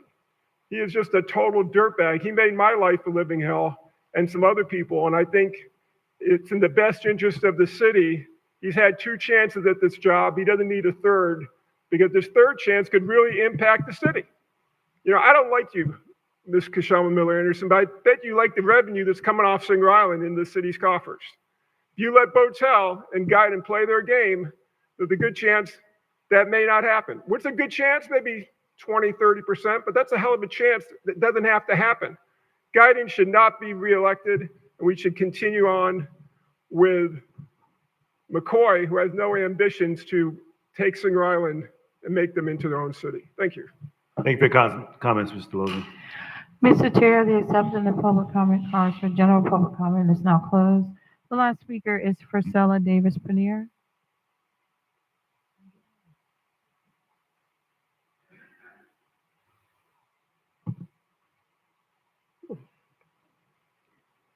Good evening, Priscilla Davis Payne, 2139 Little Torch Street. I'll just say this: leaders must follow the rules and the law. When candidates disqualify themselves, then they must take accountability for disqualifying themselves. Mr. Guyton and his supporters, some of which are sitting up on the dais, are saying that we need to stop the chaos. I want to say we need to stop the division. The division displayed on the council spills over to management and staff, and then it spills over into the community. We are one Riviera Beach, and we're going to stand united, and we're going to make some changes. When I ran about 13 years ago, somebody or some group was always making it a us against them situation, the mainland against the island. That hurts our progress. I read a flyer, the same flyer that you read, that is being passed around Singer Island. It's not being passed around on this side, on the mainland, that there are 2 candidates that are going to save Singer Island, and that would be Lanier and Guyton. Well, at this point, we all need saving. All the residents are in a life or death situation, not just Singer Island. Having contaminated water and not receiving timely communication from the city's leadership, that's a life or death situation for all residents. Making sure we have adequate support systems in place for our families and for our youth when it comes to education, mental health, and social needs, that's a life or death situation for all of us.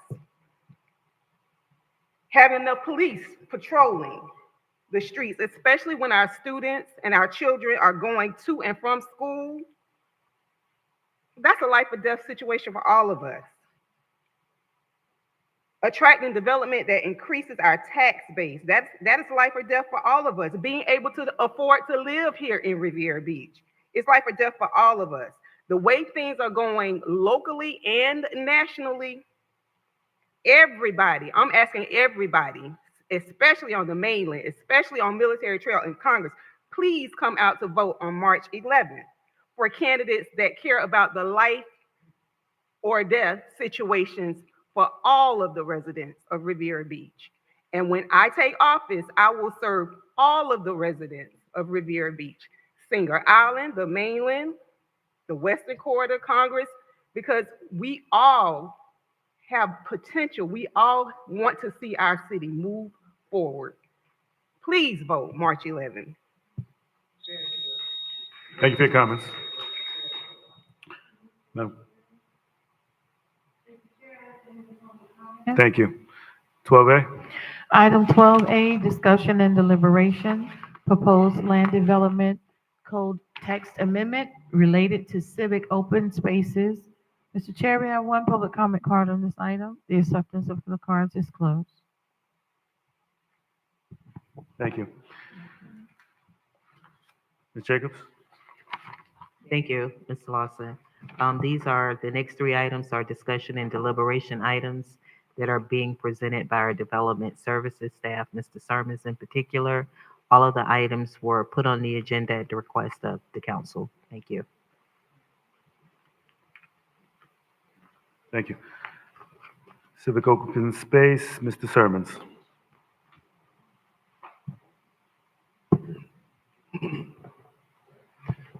Thank you, Mr. Chair. Good evening again. Clarence Sermons, for the record, Director of Development Services. As mentioned, this item was requested by the councilperson. What staff has done is taken the language provided and run an analysis of it as we would with any other item that would come to you for a future vote. So what I will do in this presentation is give you an overview of what civic open space says in our code, how it operates, and the staff review of the proposal so that you can be informed before you advise us on how you want us to proceed. So civic open space is found in section 31-538 of the code. It defines civic open space as spaces that are maintained outdoor spaces which are accessible by the general public, improve the pedestrian environment, are aesthetically pleasing, and serve as an amenity for the city as a whole, as well as occupants of the building which the open space serves. Civic open spaces are generally constructed by landowners when they build on adjoining property. And again, this is from our land development code. Applicability, there are two situations where this section of the code is triggered. On sites 1 acre or more in size, new buildings in the downtown districts, or 2, additions of gross floor area equal to 20% or more to existing buildings. When one of those two thresholds are met, the development shall provide at least 5% of the size of the site as civic open space. Location requirements. The civic open space may be provided on-site or alternatively off-site, provided the civic open space is located within 660 feet of the building site, within the same zoning district, and within the CRA boundary. And again, this is what the code currently says for civic open space. So just a little background. The origin, this section of the code was implemented when the downtown, CRA plan was created. When those downtown zoning districts were created, site setbacks were significantly reduced in order to facilitate an urban walkable environment. This partially offset the requirement to provide civic open spaces. So instead of having large 15, 20 feet setbacks from the roadway, those were done away with to allow sidewalks and buildings close to the street. In exchange, civic open spaces were created so that there could be some public spaces somewhere in the development. The code provides for 6 options for civic open space. A green, and you can see on touching 2 streets, this would be like a small green area, grass, landscaping. A plaza, this would be a similarly fashioned location, but more so hardscape, fountains, and that kind of thing. Attached green, this is the length of a block where you have more of a linear park. A playground, which is self-explanatory. A square, which you are probably familiar with in other cities that are, again, more of a hardscaped area for civic activities, and then a waterfront green. Those are the 6 options afforded by the code right now. There are some examples of this section of the code and how it's operating right now. Before you right now is Berkeley Landing that was approved a couple years ago and is complete. They divided their required civic open space between the rear of the property on this side with the art installation at the center and benches, and there's a person sitting there. And then at the front of the property where they also utilize a piece of art as a centerpiece of the remaining square footage of the civic open space. The Oculina project, which was recently approved by the city, their civic open space was provided in the way of a green. So the length of the block adjacent to the project, they have a linear park that has heavily landscaped benches and dog receptacles and things of that nature. Also, the Marina Village Element 8, this was recently approved, the site plan for this project. The civic open space for this project is visualized here. They are relocating a historic tree from the property to make it the center point of the civic open space with interesting sidewalk layout, benches, and a art feature for the civic open space as well. This is a project that is underway, and it's called the Waterway Project. It is under review by the department. Their civic open space is proposed along the waterfront of the project, along this area where you see the trees and walkways, and then there's a corner kind of like amphitheater seating area that they are proposing for their civic open space. And finally, the applicant that you heard about earlier today, their proposed civic open space that is a part of their site plan application actually utilizes an existing piece of art. This is in front of the BB&T or Truist bank building that's existing. They have an orange sculpture, artistic sculpture in front of the building right now. And the proposed civic open space carves out a plaza around it with ornamental landscaping, benches, and the like. So that's an overview of civic open space and how it's operating right now in our code. And I will reread the language that was provided by the requested research from staff. It would amend it to say that working waterfront projects within the downtown marine zoning district and projects within the port land use district may submit a request to provide a contribution in lieu of meeting the required civic open space requirement for consideration by the city council at the time of site plan consideration. The contribution shall be calculated by city staff based on the cost to construct those improvements that would be required to meet the minimum standards and or additional costs determined by the city council. This amendment shall take effect January 1st, 2025 for any project submitted to the city council for site plan approval in the downtown marine zoning district. So that was the language provided by Councilman Spiritus that we reviewed for this. So we spoke with legal and looked into our codes as it relates to it. The proposed retroactive language was found to be legally defensible, meaning it starting at January 1st, 2025. It was found that revenue from civic open space fees in lieu could only be used to develop civic open space. And again, the conversation surrounding this request was considering potentially using funds for infrastructure. So based on the legal opinion on this, that the funds collected for civic open space would need to be used for that purpose. And then 3, the proposed text amendment may not be consistent with the comprehensive plan policies 1.4.1 and 1.4.2. They both in their own ways commit the city to improving or expanding civic open space in the downtown districts, both through development projects and the regulations. And the language is on the screen here.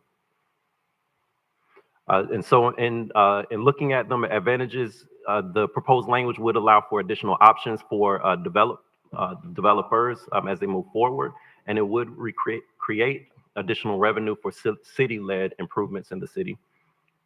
Disadvantages, it would likely lead to additional amendments from future developments.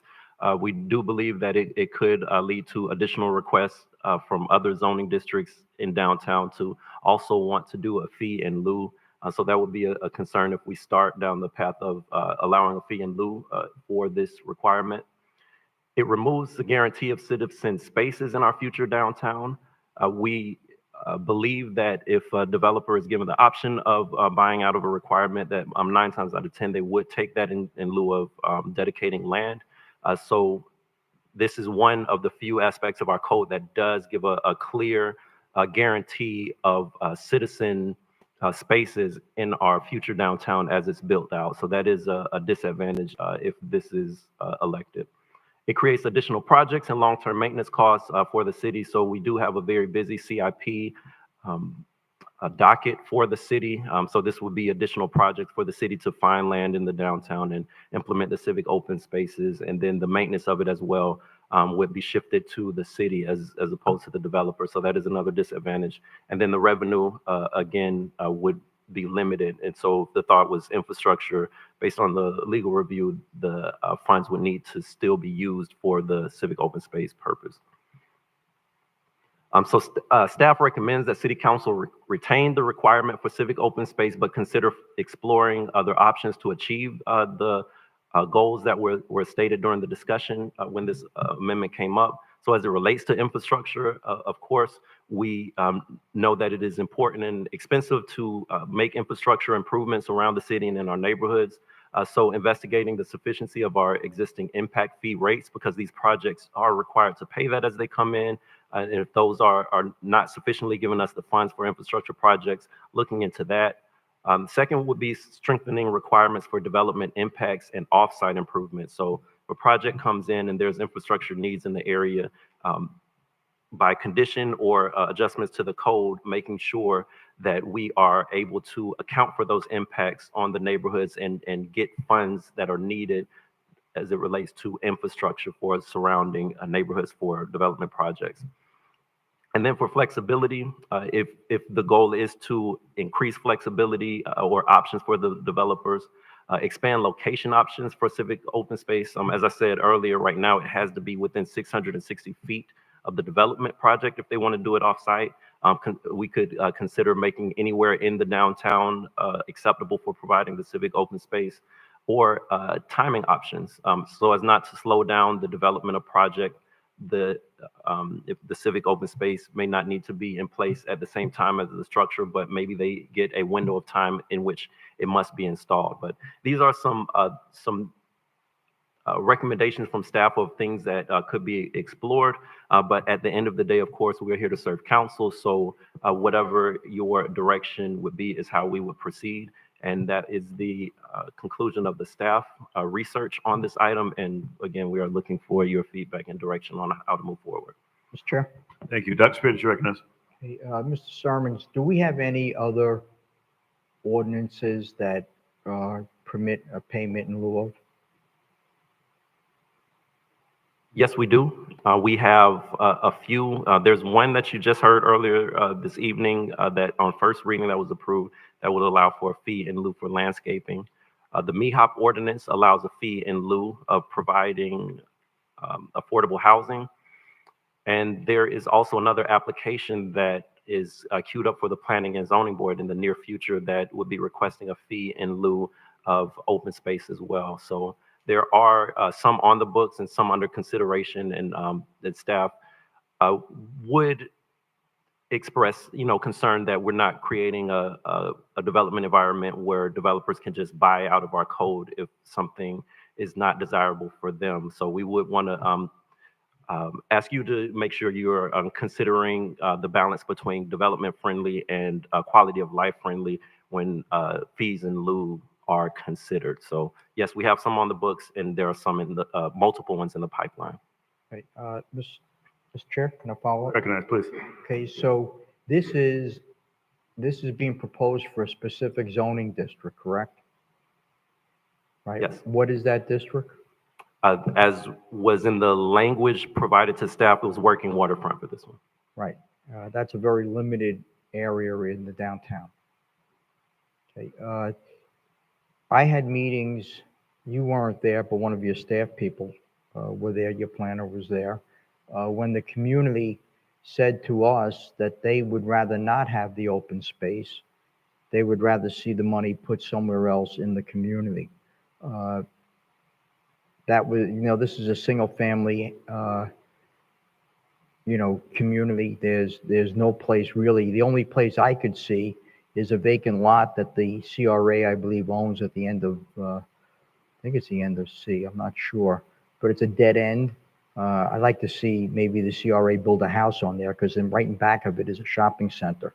That vacant lot has been sitting there, and it doesn't do it's open space, but doesn't do anything for the people in the community. And they don't want to see it turned into a park. They would rather see a house put there because it's more consistent with their community.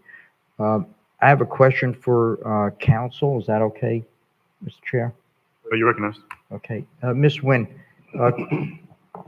when we do site plan, well, this would have to go before the city council for site plan, any project like this eventually.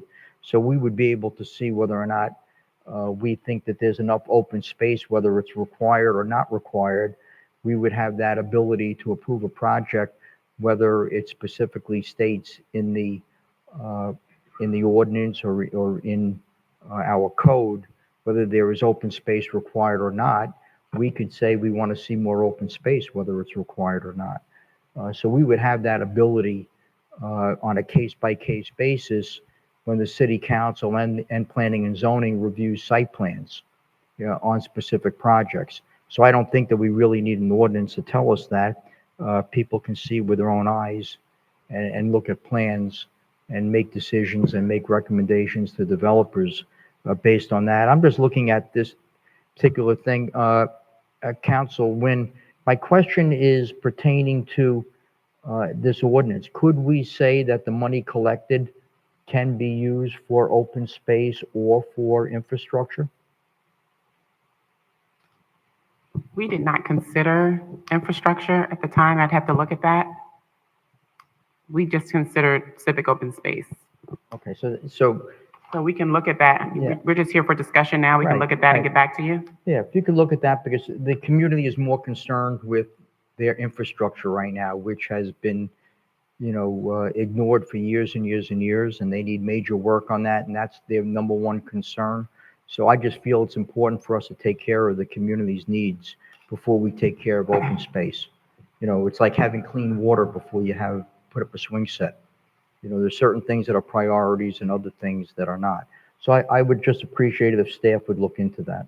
Mr. Chair, You're recognized. if the direction is to bring back an ordinance amendment and we believe, and it's legally sufficient to include infrastructure, the use of the contribution for infrastructure, we can include that in there for consideration by the council at that time. Thank you. You're recognized, Councilwoman Lanier.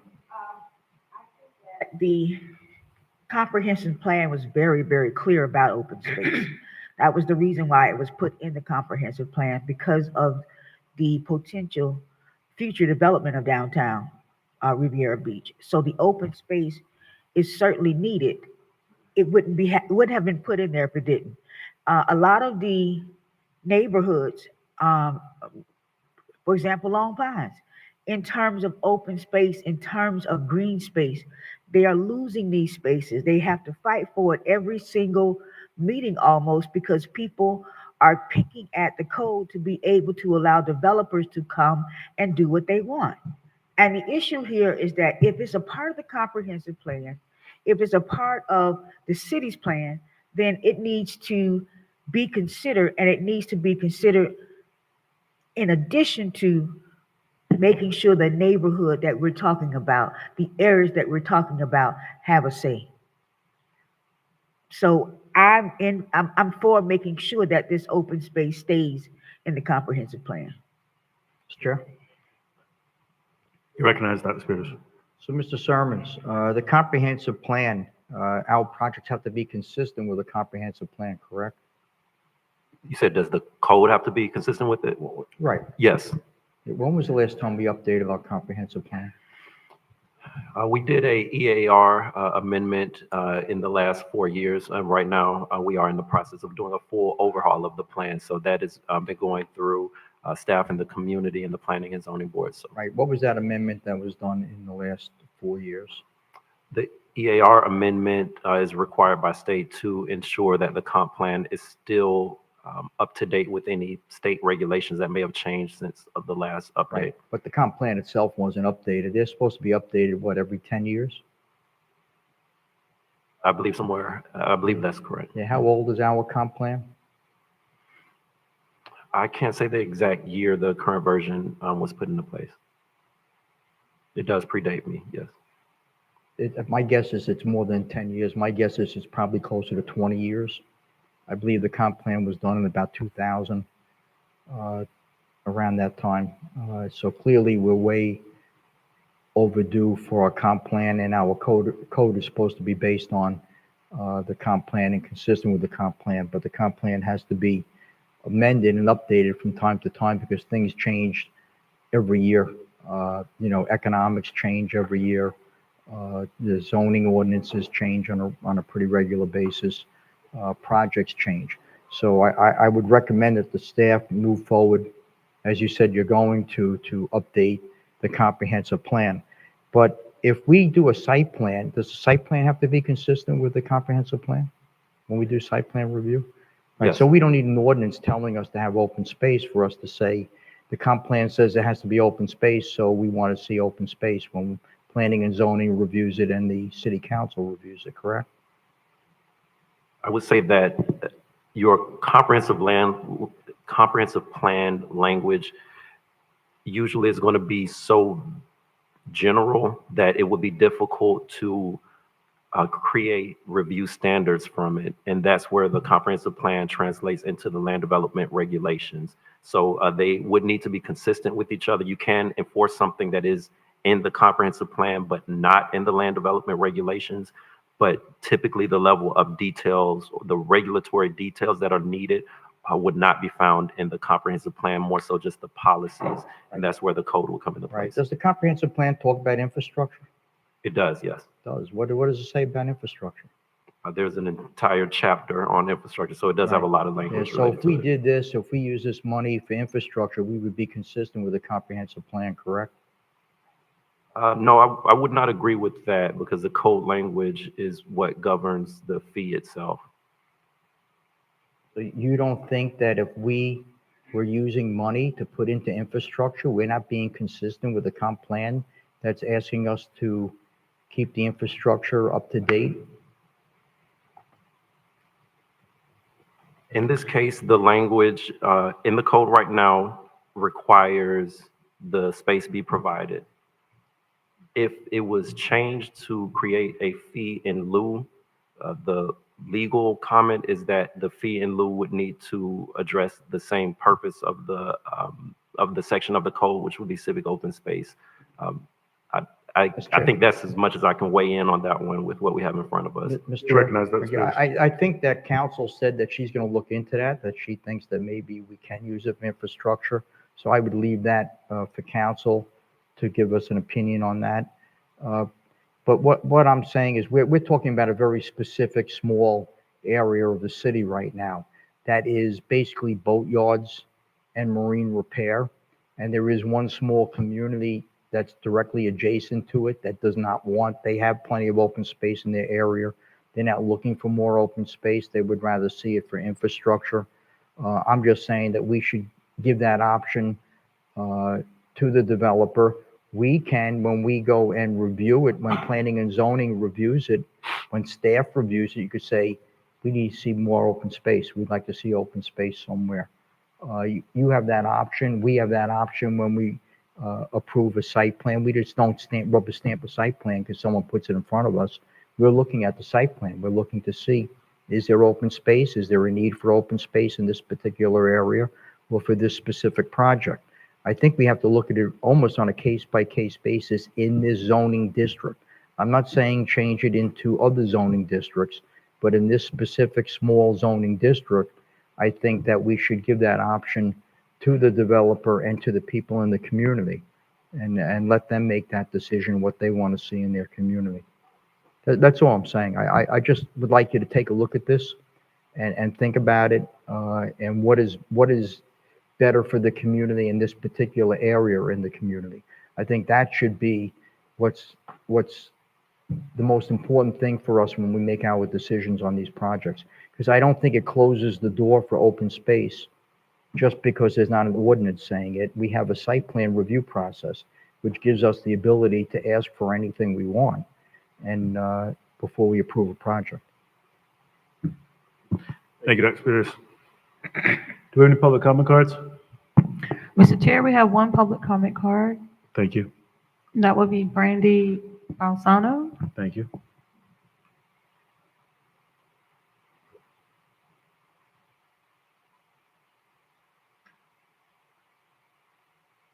Again, I'm Brandy Davis Balsamo. I live in Lakeview Park, the neighborhood that we keep talking about, the only neighborhood that's in the Marine District. And I support this change. I am a fan of open spaces. I truly am. But I live in a downtown area. I've lived in downtown areas all my life.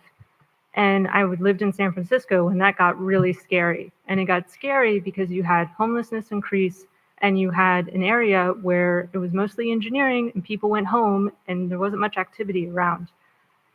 You invited all the marine workers in. The marine workers, they work, they secure their own properties, and then they go home and sleep at night. There isn't much activity going on in that area. So if you create a pocket, it's going to draw in activity. We don't want another Jim Barry situation. That is really, really awful. And if anything gets stolen in our neighborhood, we know where to find it. There's a lot of drug activity. You know that they found a person who died and made the headlines in the Publix landscaping. It was decomposing for 6 months. I think we really need to be more strategic and not have these kind of like add-on projects just for the sake of having add-on projects. You designed an area. I think you really need to consider and think about, does that area need an open space? And if it does, how are you going to secure it? Are you going to have a police officer there 24/7? I mean, I just want to be realistic, because it's a different area, and we already have enforcement issues. That's just clear. So I think that this is a change that gives us options. You could still put one in, you could not put one in, but at least the option is there. It's not being forced. I don't like that we did all this work to review a project. You know, we put our own money into it. We hired attorneys, we reviewed, we provided all this feedback. We got to a place with this developer. And now there's this kind of like addendum project that's happening that we've never seen. And we didn't support that project, but it's just getting attached on without our consideration. And that doesn't seem fair, and that doesn't seem right. This isn't a money grab. This is just being realistic about security and making sure that you're spending money wisely, so it's not going to just create a problem that's going to cause more money to go into it to actually secure and make sure that, you know, we're not having the burden. We've already taken a big one for the team. We've been taking it for decades. Please don't put a burden on us. Don't put that park there and then move their parking on our side so we have to deal with more traffic. That's not fair. Thank you. Thank you for your comments. Mr. Chair, that's the end of public comment. Thank you. You're recognized, Councilwoman Lanier. I thought that the issue with the landscaping was settled with the last ordinance. What are we talking about now? We're having a discussion about a specific project now? Because I thought that we were talking about comprehensive plans in general, open space and civic open space generally. But it seems that we've gotten to a specific project. And if that's not before us, why are we referencing it? Mr. Chair? Councilwoman Lanier, comments? No other comments? I'm asking Mr. Sermons, what are we doing here? Because I thought that we were having a conversation about civic open space in general, but apparently we're talking about something that's specific to a project. No, Mr. Chair, if I may. You're recognized. You're correct. This proposed text amendment would be citywide. That means it applies, in this case, anywhere where that zoning district exists, this language would be activated. So it's important when considering text amendments not to narrow your focus to one area of the city or one site, because it would imply in every instance that that zoning district exists. So the text amendment should be viewed as something that would affect anywhere there's working waterfront zoning district. And right now it's limited to, I would say, the south east section of the city, but land can be rezoned, and there could be future working waterfront properties that would have to abide by any text language that's written to it. So right now, this is not, staff's review isn't for any specific project. The project mentioned earlier has a proposed civic open space that's not within the neighborhood. At one point, there was a proposal inside the neighborhood. They heard the feedback of the community and moved it to somewhere well lit on Broadway where there's high traffic and visibility. So right now, this is not about that project specifically or that neighborhood specifically. It's about the zoning district and anywhere where it may exist. Okay, so now I'm clear, because when Miss Brandy came, I was feeling that we were talking about her neighborhood, and I didn't want to miss that. I didn't want to appear that I was not concerned about the neighborhood because I was thinking we're talking about the entire city in terms of civic open space, and we are. Correct. Thank you. Well, I'm sorry? Me? Ms. Jacobs? Yes. One moment. Dr. Spirit, you recognized? Yeah, Mr. Chair, You recognized? we are not here talking about open space for the whole city. We're here talking about open space for a specific zoning district. And different zoning districts have different requirements depending on where you are in the city. We're talking about the one community. This is why Brandy was here speaking, because she has the only community that's in this working marine district. So she's impacted directly, and the project that we did tonight was brought up by Mr. Sermons in his presentation, is going to be specifically impacted by this ordinance or this requirement to the code that we're talking about. So we're talking about a very small area in comparison to the city. We're not talking about open space in the whole city or projects like, further down on Broadway or anywhere up Blue Heron or anywhere else in the city. We're talking about the working marine district specifically, which is the district where Lakeview Park directly abuts and it is included in that zoning district. The odds of us doing a working zoning district anywhere else in the city is about 1,000,000 to 1 because we don't have the area to do it unless you're going to knock down people's houses. And I don't see that happening. There's no place else to really put it. So I think this is it. This is what we're talking about. I'm recommending that we use common sense and we go along with what the people in the community are looking for and what benefits the entire community, that specific community, which is the only community in that zoning district. Thank you. Hold on one moment, Councilman Lanier. Ms. Jacobs, you're recognized. Thank you, Mr. Lawson. Dr. Spirit has cleared it up. I was going to ask Mr. Sermons if he could be more detailed in terms of the specific district that we were talking about, but Dr. Spirit has made it clear. Thank you. Councilman Lanier? That's what I was going to ask. I wanted to make sure that we were talking about what I was talking about. I want to make sure I'm on the right track in terms of where we're going with this. So when we're talking about a text amendment, we're talking about a specific area for that text amendment. Yes. Got it. Thank you. Additional comments from the board? Mr. Sermons, what direction are you looking for from the board? So if the board would like to move forward with an ordinance adopting that language, if the board would like to look at not doing a fee in lieu or in exploring other options for infrastructure and developer flexibility, or if the board would like to keep the ordinance the same. Whatever is the pleasure of the board is what staff will move forward and bring to you. Councilman Lanier? I think that both. I mean, I think that we need to explore other options as well, and we need to look at, making the text amendment change. But I would like to make sure, I would like to know more about other options other than just that one option just to do away with it. I want to make sure that there are other options that we can also consider. So I would like to see that. Mr. Chair. Thank you. Attorney Nguyen, you recognize. So, Ms. Lanier, this is an option. It contains an option. It's not a requirement that you would just be doing away with it. You would consider it on a case-by-case basis. But it would change, absolutely. It would be a text amendment. We bring that back to you for first and second reading. But even once it's adopted, it's an option. You could decide on a certain project that you want civic open space. And remember, again, which Ms. Jacobs cleared up, that it is just the downtown marine zoning district.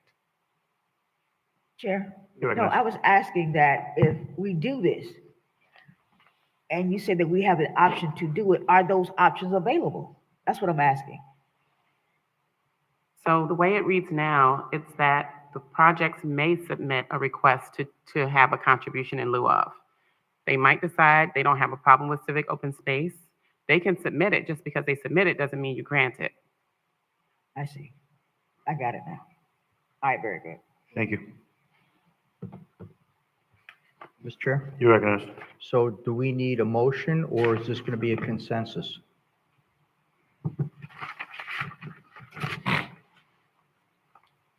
Oh, is that directed toward me? Anyone can opine on it. Okay. I think I'd prefer a motion. It seems like there's consensus, but I'm not sure, and the only way to be sure is to have a motion. Mr. Chair, You recognize? I'd like to make a motion that we ask staff to look into this change in the code requirement for open space in the working marine district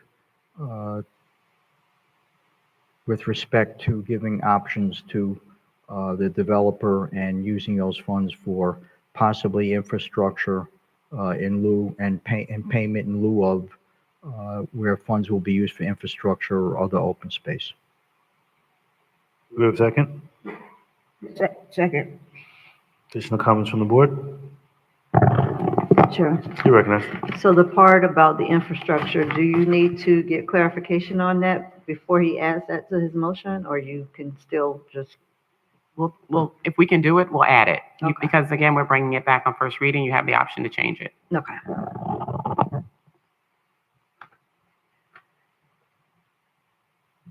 Additional comments? Madam Clerk? Councilperson Lanier? Yes. Chair Pro Tem McCoy? Yes. Councilperson Miller Anderson? Yes. Councilperson Spiritus? Chairperson Lawson? Yes. Unanimous vote. Thank you. 12B? Item 12B, discussion and deliberation, proposed land development code text amendment related to section 31-5 modifications, protest, minimum vote, notice. Mr. Chair, we do have public comment cards in this item. The acceptance of public comment cards is now closed. Thank you, Ms. Jacobs. Thank you, Mr. Lawson. Mr. Sermons and Mr. Evans will be making this presentation concerning the proposed land development code text amendment related to section 31-5. You'll learn that the staff has had conversations with surrounding municipalities, and you'll hear the feedback with regards to where they stand in comparison to where we are concerning this particular project. Thank you, Assistant City Manager Jacobs. Good evening again, Clarence Sermons, City of Development, City of Riviera Beach Development Services. The second discussion and deliberation item, again, was requested by a member of council that we investigate the existing language related to petitions against rezoning. To give a brief synopsis of our research and analysis of this, I would like to introduce for the first time Assistant Director of Development Services, Mr. Evans. Thank you, Mr. Sermons. Good evening, Chair, Mr. Mayor, and members of the council. It's great to be here. This item was brought up during the January 15th City Council meeting. A council member requested a discussion related to removing the requirements for a 3/4 vote of City Council when a protest is received for zoning amendment applications. Section 31.5 of the Land Development Regulations provides that for a change of zoning classification, regulations, or of the boundaries, if a protest is made and signed by 20% or more of the subject property owners that are affected by the change, or 20% of property owners within 500 feet of the area, that amendment would not become effective except by the favorable vote of 3/4 of the City Council, which in this case would be 4 out of 5 members, which would be a supermajority. To research this item, we looked at other local municipalities' regulations. We looked at the City of West Palm Beach, City of Palm Beach Gardens, Boynton Beach, Delray Beach, Green Acres, and Palm Beach County.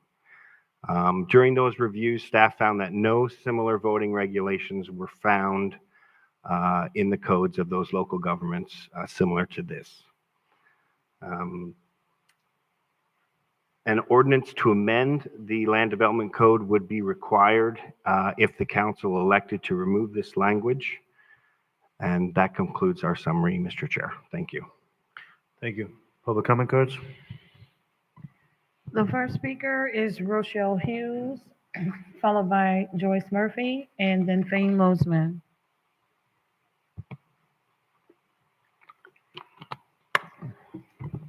Again, good evening, Board. Rochelle Hughes, Lone Pine Estates. As I stated before in public comments, I am against removing this ordinance or this article. Um, And as a resident, I do hope that the city does not remove it from the charter. This is the one thing we residents of Riviera Beach have on our side if we are against a future land use change or zoning change. This gives the residents a voice so we can be heard. Amending this section or deleting it altogether will take away our voices, especially in a situation like we had with the Lone Pine Estates community. So what if other municipalities do not have this in their charter? They should. Riviera Beach can stand out as the city that does care about its residents, their voices and concerns. And if there is a protest to something, require a supermajority is a form of democracy. We can't let developers dictate to city council and staff what the city should do and should not do in the city charter.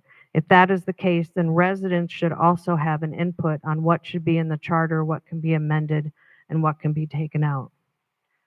I do hope that you all do think about that. You all were on the dais with the Lone Pine Estates thing. You know how hard we fought, and we won. And I just want to say, in memory of Mr. Bill Wolochek, who was by my side and for the development, I know he would be standing up here today as well to say, please don't take this away from the residents. You know, let us keep our voice. Thank you. The next speaker is Joyce Murphy, followed by Fane Losman.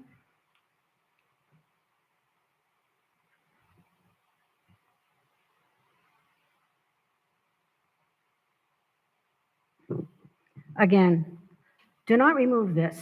This is what protects the residents of Riviera Beach, not those other cities. That's their problem. When it comes to Riviera Beach residents protesting land development adjacent to where we live, we are unique.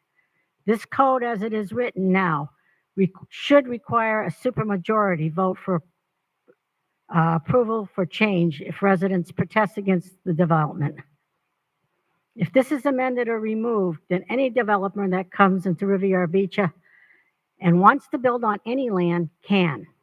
Residents will have no say if we protest with a petition with signatures of a vast majority of a neighborhood, because it would only take a simple majority of you instead of the now required supermajority. This was put in place to give your constituents and residents input into the development of their neighborhood. Now you want to strip this away. Who specifically requested this? I would like to know. You should need a supermajority to change this as it stands to avoid more of these end runs to support and enable developers. Please say no to this matter. Please stand up for us, not the developers who have no interest at all in our community other than financial gain. Please don't take away the voice of the people of Riviera Beach. Fane Losman.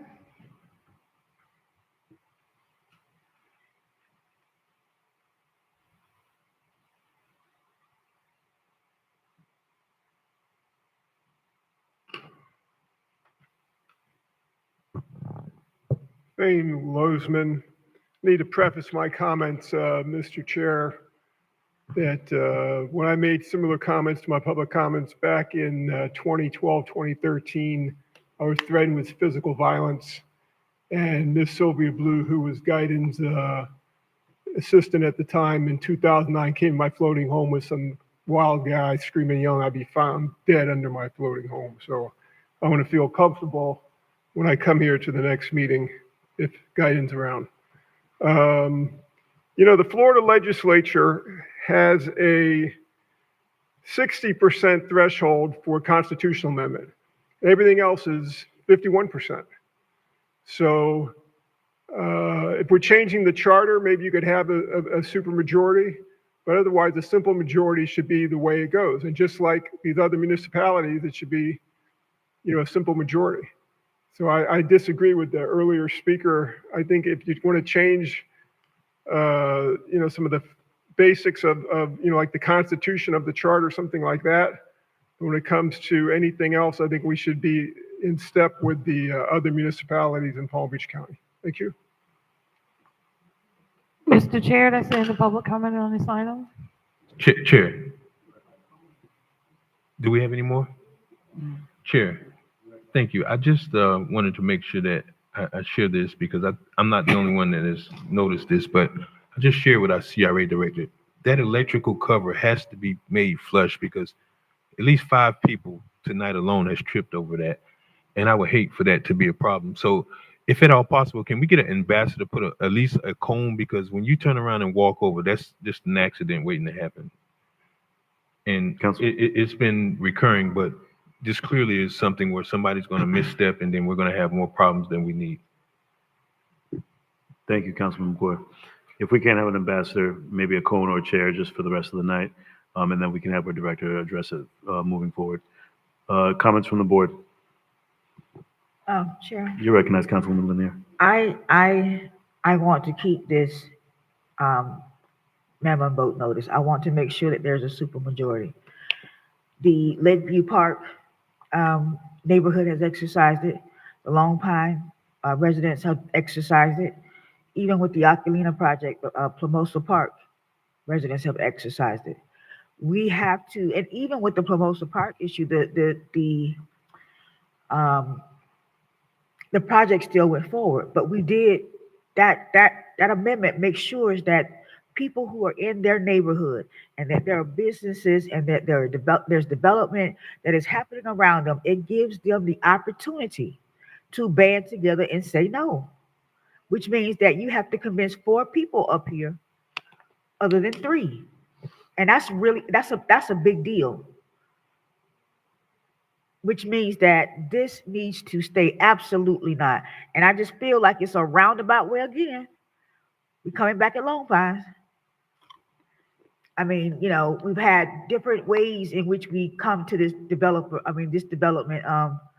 for Lone Pines. We have used Live Local. We have used all type of tactics to be able to go an in round to get to this neighborhood. But it's not just Lone Pines with this particular item. It is all of the neighborhoods in the city of Riviera Beach who have a voice to say that if a developer or a development is happening in their backyard, that they have the ability to come to this council and convince 4 people to not do it.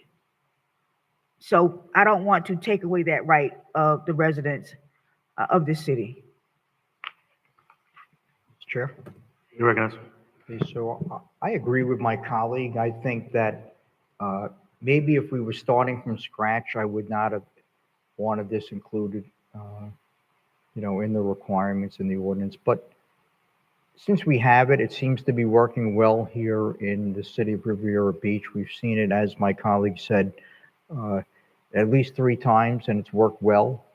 And I think that there's no reason to change it. If it's not broke, why fix it? I think it's working well. I think the council did what they had to do. The community did what they had to do to try and convince the council. So I think it's a good form of democracy and it's working well. And I do agree with Commissioner Lanier on that. Mr. Chair, You recognize? who brought this item before us? Why is it here? Mr. Chair. You recognize?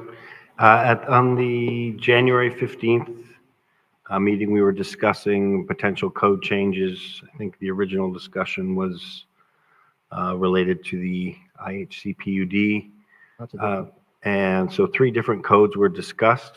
And so during that discussion, this section was brought up by Mr. McCoy. IHC PUD discussion, which is the follow, was brought up by Mr. Spiritus. And when we just completed on civic open space. Sorry, I'm just talking about this one. Mr. Evans, if we could be very clear, who brought up this item is what the question was. This item was brought up by Commissioner McCoy. Thank you. Okay. I don't support it. I agree with my colleagues that just spoke, as well as the residents that spoke. And I think it was kind of outlined as to why I support it based on being able to give them a voice. Lone Pine was one of the highlights of this particular section here, and so I can't support that change. Thank you. Chair, You're recognized. thank you. And I was actually trying to signal to you, Councilwoman Miller Anderson, that I brought it up. And my reason for bringing it up is completely different from what we've heard here today. And I certainly don't have a problem with that. And I think, for all intents and purposes, no one's voice is diluted.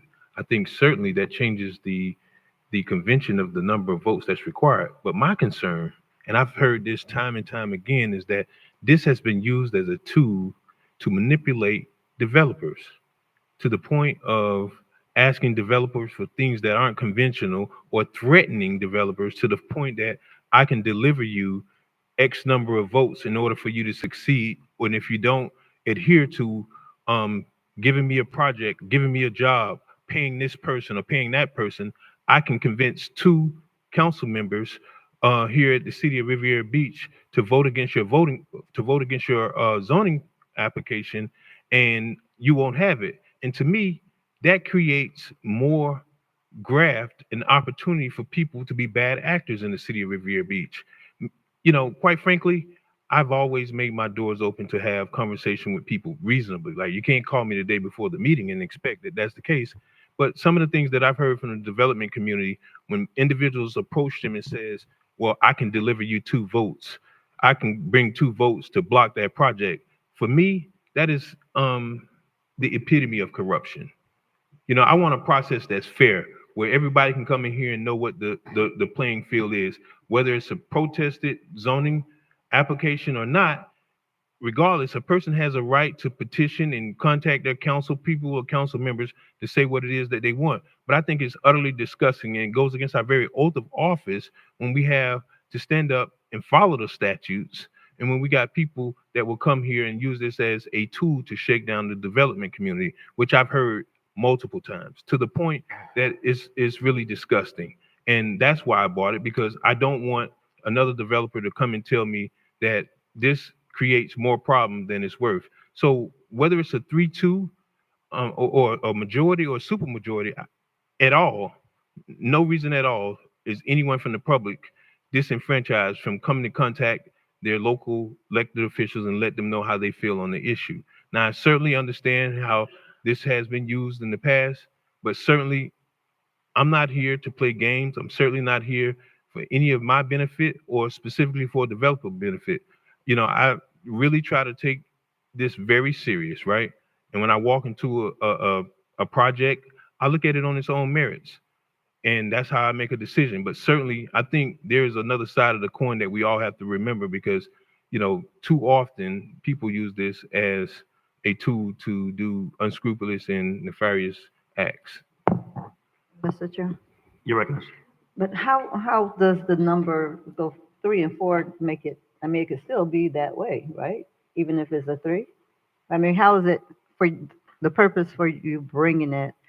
How is it different from 3 and 4? It is that much more easier to convince 2 people not to support it. And not only that, this is not even common. In fact, if I can, Mr. Sermons or Mr. Scott Evans, do you know the history of this? How long this has been in the code? Because from my recollection, it was back in the 1950s version of the code when the code was, it was back in our code when our code and our charter was initially adopted by special act of the legislature. So no other cities have this. And I believe there was one city that we seen that had it in Fort Lauderdale, I believe it was, where that was removed many years ago. But that was the only protest that I've seen that went to an appeal court regarding this very issue. But those were my reasons, because I didn't want a situation where someone can go to a developer with the intent of trying to do a shakedown to say, I can bring 2 individuals to vote against your project, and that be the end of it. Mr. Chair. I mean, that was a different side that I was not coming from. So, like I said before, it was more about the residents having an opportunity to speak. So I hear what you're saying, but that wasn't my position wasn't from that position. Well, Chair. You're recognized. So when you asked the question, I wanted to bring some context to why I brought it forth, because there's no shortage of individuals telling us about the number of times when the pay to play happens in the city of Riviera Beach. And I can tell you that doesn't happen here.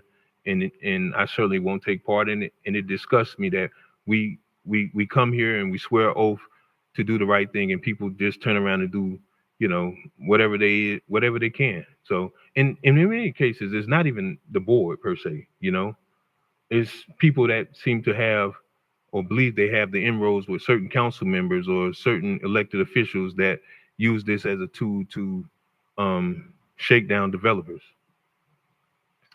Mr. Chair? You're absolutely right, Councilman McCord. I 100% agree with you. For any of us to act like we haven't heard that from many developers that they're being shaken down, I think over a year ago, I spoke to developers and said, if you feel like you have to pay to play, contact my office. I think it is a tool. I mean, we can look at the code to say if it's done in the 50s, should we change it? I mean, we need to look at all our codes to see that.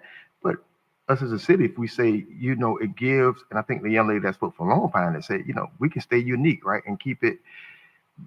I agree with that, but I don't agree with people coming in our city to use it for the benefit of this I can get you to vote stuff.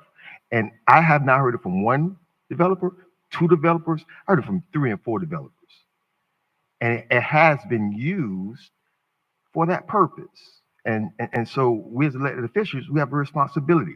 I'm not telling you what somebody told me. I'm telling you from the people, the developers that have come to me and said, this is what's happening. And so, I hope that changes, because I'm not in that. We're here to make sure we have good development and not fleecing these people and sending people to say, I can get you the votes when they can't get the votes. That's been going on a lot up here. Not everybody, but who's ever been involved, trust me, you know who you are. And he's absolutely right. That's a tool that's used. I want to vote last is a tool that's used. All right, some people are voting for the right reasons. And so call a spade a spade. I agree with you, bro. Mr. Chair? You recognize. Okay, so if somebody wanted to do something that's improper or illegal, they could do that through site plan review when you only need 3 votes. They could do that many times during the whole process of development. It doesn't have to be where the people file a protest, the community, where they're going to convince the council, 4 members of the council, one way or another. We've seen it go both ways. This council did the right thing, I believe, 2 times, and it did not favor the developer. Actually, one time it did favor the developer. So it showed that we liked the project and it was done legitimately, and 4 members of the council voted the correct way to move the project forward. Other times, the council believed the other way. I have no problem. Like I said, if someone wants to do something illegal or improper, and hopefully this council certainly will not participate in anything like that, they could do it during any point during the process that the developer has to go through. And it could be just one vote. It doesn't, or it could be at any time through site plan or any other time. I just think that I believe that we should on a major project like this, if the community protests, let them have a supermajority. It's worked. I don't see any reason to change it right now. Like I said, if we were doing this from the very beginning and we were starting all over again, maybe this would not have made it into the ordinance. But since it's here, I think maybe other communities should look at what we're doing and maybe they should adopt what we have in our ordinance rather than us looking at what they have and changing our ordinance based on what they have. Maybe it's better to be a leader than a follower. Thank you. Follow up. You recognize. Thank you, and I will respect your comments, Councilmember Spiritus. But I mean, you said it yourself. We've had a project that was protested, and it passed with a unanimous vote. So certainly, I think it's more or less on the merits of the project, but not so much the other way around. I just believe that there has to be something where this isn't used as a tool for people to turn around and try to ambush or sink someone's development project. And you got to remember, right? This isn't just about developers. I mean, I can tell you some properties that are currently residential homes that are actually zoned in commercial districts. And in order to go and do a zoning change from a commercial district to a RM5 or a residential district, it's going to require a zoning change. And essentially, you would have the same exact thing. So, I mean, we shouldn't just look at it from the perspective of a large scale developer. There's some areas in District 1, specifically around the RJ Henley and Lindsay Davis Center, that's in a residential neighborhood, but it's actually zoned commercial. So, I mean, I've seen it happen both ways. And believe it or not, that area was largely commercial, being that the roots was a cotton club, and many of the properties around it are zoned commercial. My mom had a house there, and believe it or not, it has a commercial zoning. So if you wanted to now expand and build on that property and build it out to the point where you wanted to do similar to what we've seen the housing authority present today, you're going to have to change that to a residential zoning district. So in those kind of situations, the same in effect will happen or can occur. Mr. Chair? You recognize? Yeah, I do agree with Commissioner McCoy with what he just said, and that's the reason that we have to do an update of our master plan, our comprehensive plan, and our zoning ordinances, so they're consistent with the community and the needs of the community. You'll have workshops when you go through that process, and we'll hear what the community wants and what's consistent and not consistent with the needs of the community. So with respect to Commissioner McCoy's comments, I believe that that could be cleared up if we move forward with our master plan and our zoning ordinances, updating everything. I do believe in this council. I don't believe anyone here is being led for financial reasons or other reasons to vote in a certain way. I believe that we're all honest people here, and we will vote the way we believe a project should be approved or not approved, and we will certainly take into consideration what the community wants. And I believe having the community convince 4 people is better than having to convince 3 people. Additional comments from the board? Chair Lawson. You recognize? Thank you. Mr. McCoy had asked a specific question about the date that the legislation was put in place. My notes, they read 1957, sir. Yeah. Mr. Sermons? So what do you need from the board, sir? Staff is just delivering the presentation requested of the board, and we're waiting on you to tell us how you would like to proceed based on the conversation that just took place. Okay. As with the last item, I believe direction, Attorney Nguyen asked for clear direction. I'm not sure. It sounded like we have 3 of my colleagues that were not in favor. Did we need a motion, or do we want to proceed to the next item? If there is no motion, you can proceed to the next item. If someone wants to make a motion to proceed with the ordinance amendment, we'll see if there's a second. Okay. If not, we move to the next item. Thank you. Additional comments from the board?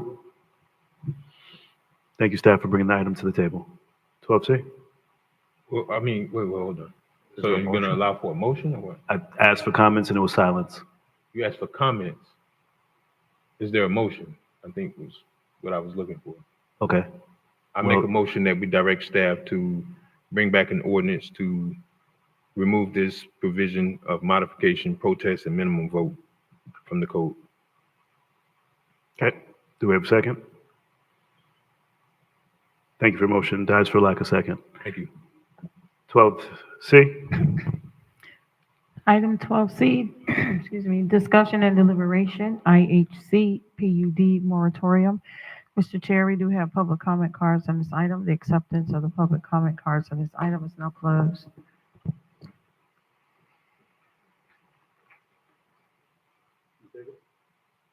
Thank you, Mr. Lawson. This particular item will be presented by Mr. Sermons as well as Mrs. Early outside council. Thank you. Sermons.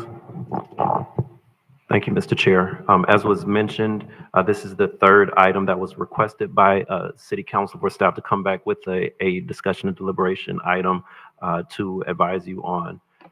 This one is related to a potential moratorium related to the IHC PUD zoning district on Singer Island.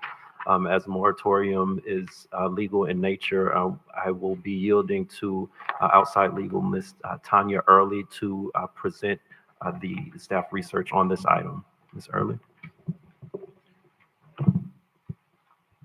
Mr. Chair, members of the City Council, good evening. Mr. Sermons and Ms. Nguyen asked me to speak with you this evening about moratoria just in general. As you are aware, a planning moratorium is a temporary period during which a local government stops issuing a specified type of permit or approval. And that's done so that the government can have the opportunity to solve a defined problem through legislation. And that's usually, for example, municipalities have adopted moratoria in order to pause development while they are updating their comprehensive plan, in order to implement state law, in order to determine adequacy of infrastructure or stormwater, in order to update their land development regulations. Those are just some examples of different reasons why municipalities in Florida have adopted planning moratoria. Are they legally permissible? Yes, the United States Supreme Court has said that they are. However, they need to be appropriately limited. They need to be for a reasonable period of time, and they need to be rationally related to a legitimate government purpose. In my review of ordinances adopting moratoria in different jurisdictions in the state of Florida, I found that the typical duration of those ordinances is 6 months. I've found them to go as far as up to 1 year. But 6 months appears to be the most frequently used time frame. Municipalities sometimes do build in an option to extend that 6-month period or whatever period is set in the ordinance. But again, that would have to be done for a specific reason and good cause shown. The question came up, I believe, at the last meeting of the City Council, specifically with respect to the IHC PUD zoning district. So it's my understanding, and Mr. Sermons can correct me if I'm wrong, that that particular zoning district covers both Singer Island and the mainland portions of the city. And there was a question specifically as to the application of the moratorium to Singer Island. Again, typically in my research, what I've found is that frequently moratoria apply to all of a zoning district or all of a municipality, but there's no legal bar to applying it to a specified area. Again, the legal touchstone is that you have to have a rational basis for what you're doing, and it has to be appropriately tailored. Another question came up as to how moratoria might affect pending applications. So this is another area where the courts haven't really spoken directly to this, but different municipalities have taken different approaches. The most frequent approach is that once a moratorium is enacted, it will affect pending applications, even if they are complete, and the city will pause review of those until the problem is appropriately addressed and there's legislation in place. Does it have to be that way? No. Some municipalities tailor their moratorium ordinances to new applications, and therefore pending applications can be allowed to proceed unhindered by the legislation. So quite a while back, the courts and the Florida Attorney General have opined that that moratoria do need to be adopted by ordinance. They should not be done by resolution. and they should be done by an ordinance that meets all of the requirements of section 166.0413C, which is meaning that they have to be enacted and advertised in the same way that a zoning ordinance would be done. So that's just the general background, and I'm happy to answer any questions. Thank you. Do we have any public comment cards? Yes, Mr. Chair, we have 3 public comment cards. Thank you. Go ahead. First speaker would be Brian Cohen, followed by Mark Weldon, and then Mrs. Mary Brown. Mr. Cohen? I'm sorry, who's the first speaker? Brian Cohen, Brian Cohen? followed by Mark Weldon and Mrs. Mary Brown.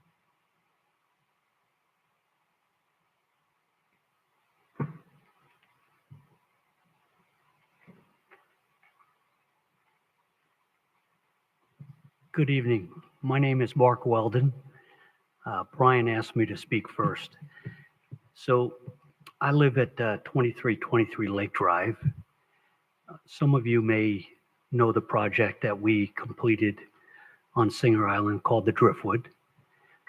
We had a lot of great help from some of the people here this evening.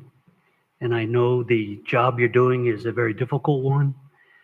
We thank you for volunteering in this community. It's not an easy task, that's for sure. Our family decided to move here to Riviera Beach. So we enjoy the great weather, all the assets of the community, the beautiful water, the clean air. We believe it's a great place to live. And your tagline, the slogan of live, work, and play here is very fitting. I am a developer of scale, not currently in this community, but we currently manage 2.6 million feet of commercial property, and we have over 75 tenants. We're actively managing these tenants, and today we're building another 1 million feet in the west. So we are developers that master plan communities, mainly industrial, commercial, manufacturing facilities, office buildings, and general purpose commercial buildings. So when I heard about what was happening, I wanted to come speak to you about some of the processes we have to go through. When we develop and master plan a community, usually an industrial campus park, if we don't do the right things from green space to flow to aesthetics to curb appeal to capacity, why we don't make any money. No one will rent the properties. The properties become worthless. So as living today on Singer Island, I hear a lot of problems from water to infrastructure to pipes, streets, curb appeal, landscaping.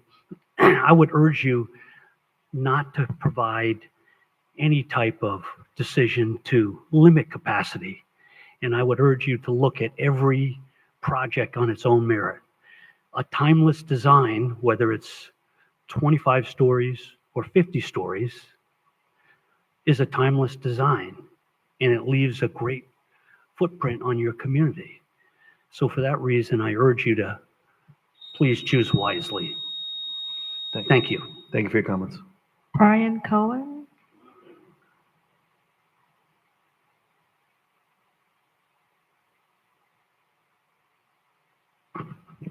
Chairman, Mayor, Councilman, neighbors, and friends. For those of you who don't know me, my name is Brian Cohen. I'm an officer of a couple of corporations that own property here in Riviera Beach.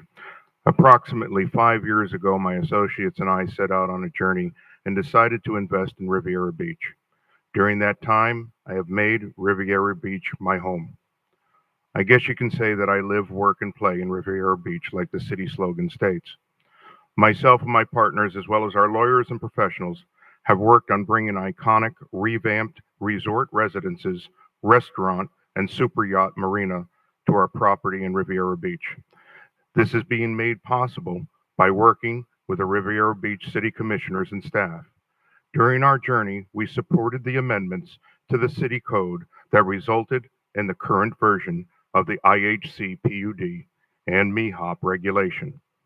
We have had meetings with city commissioners and staff to seek input on issues for our project they see moving forward within the regulation.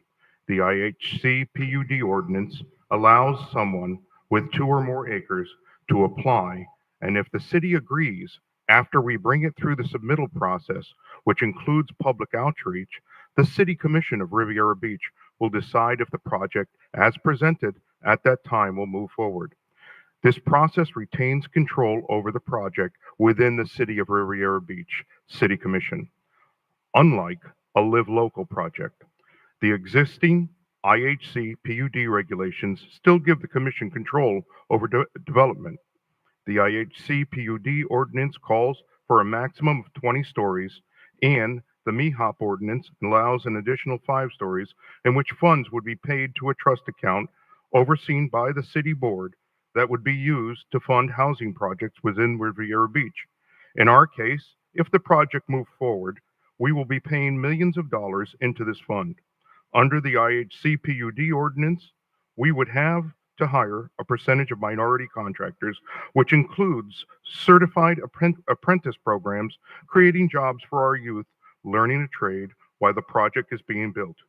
Now is the time to consider smart development. A moratorium just diminishes the opportunity to strike while the iron is hot. This updated ordinance is new. As far as I know, no applications have come in and tried to use it yet. Why is a moratorium needed? The ordinance as drafted does not guarantee any development. The Riviera Beach City Commission will have to approve any and all applications. To the best of my knowledge, no residents have expressed a concern. So whose interest is being protected by a moratorium? In conclusion, I implore the Commission to stay the course and do not put a moratorium on the IHC PUD ordinance. Thank you. Thank you, sir.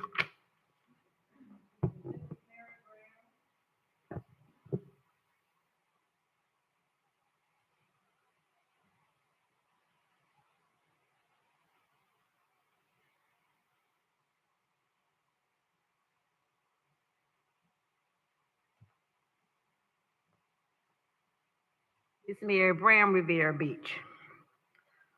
I'm not going to get off the topic, but I'm going to dive right into the topic. Some comments was made here about the previous.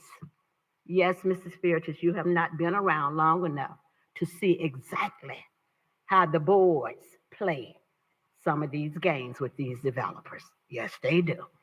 Ms. Brown has been around here a long time to know how these things here move. Yes, you do. You do that. But you shouldn't do it. But you do it. And then you talk about moving projects. Over on all of this centralized area here is basically commercial and industrial. It was set up like that to do just what we're doing right now. But people have to have a place to live. So I had to say that. I'm going to get to the moratorium. I do believe in if something is not a fit and the residents are unsure, a moratorium is just what it is. Prohibition to see what is in those gaps there that we need to go back and look at, perhaps to analyze it. This is what moratoriums have been. See, Ms. Brim has fought tooth and nails, junkyard, trash yard, state road, all of it. Am I right around Wayne Richards? He's sitting over there. So that we can see if things are a fit and what is in the gaps. It's not saying that it may not be a fit, but if the resident says that it's too small, then you should really dive into it to see what else may fit. It's not always 20 stories and 15 and 25 stories. Contractors are not saying that they are not willing to work with you, but it's how you work it. It's how you work it. And a moratorium is just that way there. The junkyard, we went through 3 or 4 or 5 years because Miss Graham said, hell no over there. But you put that sand pit over there, and that sand is going through your sewage drains there. USD stood up here and said it, organic and inorganic. But you did that in the communities. And then you go to Lindsay Davis and feed them cheese and crackers to them old peoples for all of this hazardous stuff. Then you went and put a warehouse over there, and you could have built a skating ring. So come on, boys. Don't sit here and play this hokey dokey with the general public, because we know just how you roll here. I'm going to use that term like the kids use. We know how you roll. Thank you for your So comments. if it's a moratorium, Thank you for your comments, Ms. Brown. let it be. Thank you. Mr. Chair, that's the end of public comment. Thank you. Comments from the board? Councilman Lanier, you're recognized. Just as a previous discussion and deliberation, whoever brought the item needs to explain more about why they want to see the moratorium. That was you, Mr. Yes, that was me. Yeah, let me know what's Yeah. going on. Yep, that's why I asked to be a speaker right now. Mr. Chair, okay? You're recognized. Okay. Mr. Sermons, once again, when was the last time the master plan was approved? Our comprehensive plan? The last update to the comprehensive plan, I believe, was in 2021. All right. Well, no, when was the plan itself adopted? I know you did the update, you just approved, said it was still consistent to meet the state requirement. But when was the last time you actually did an update of the comprehensive plan? I will have to get back to you. I believe it has been more than 10 years since we did a full update, though. I will say that. Yeah, I believe it was in 2000. When was the CRA ICP UD ordinance adopted for the Singer Island area? Can you tell me? Give me just a moment. I believe that's in our Muni code.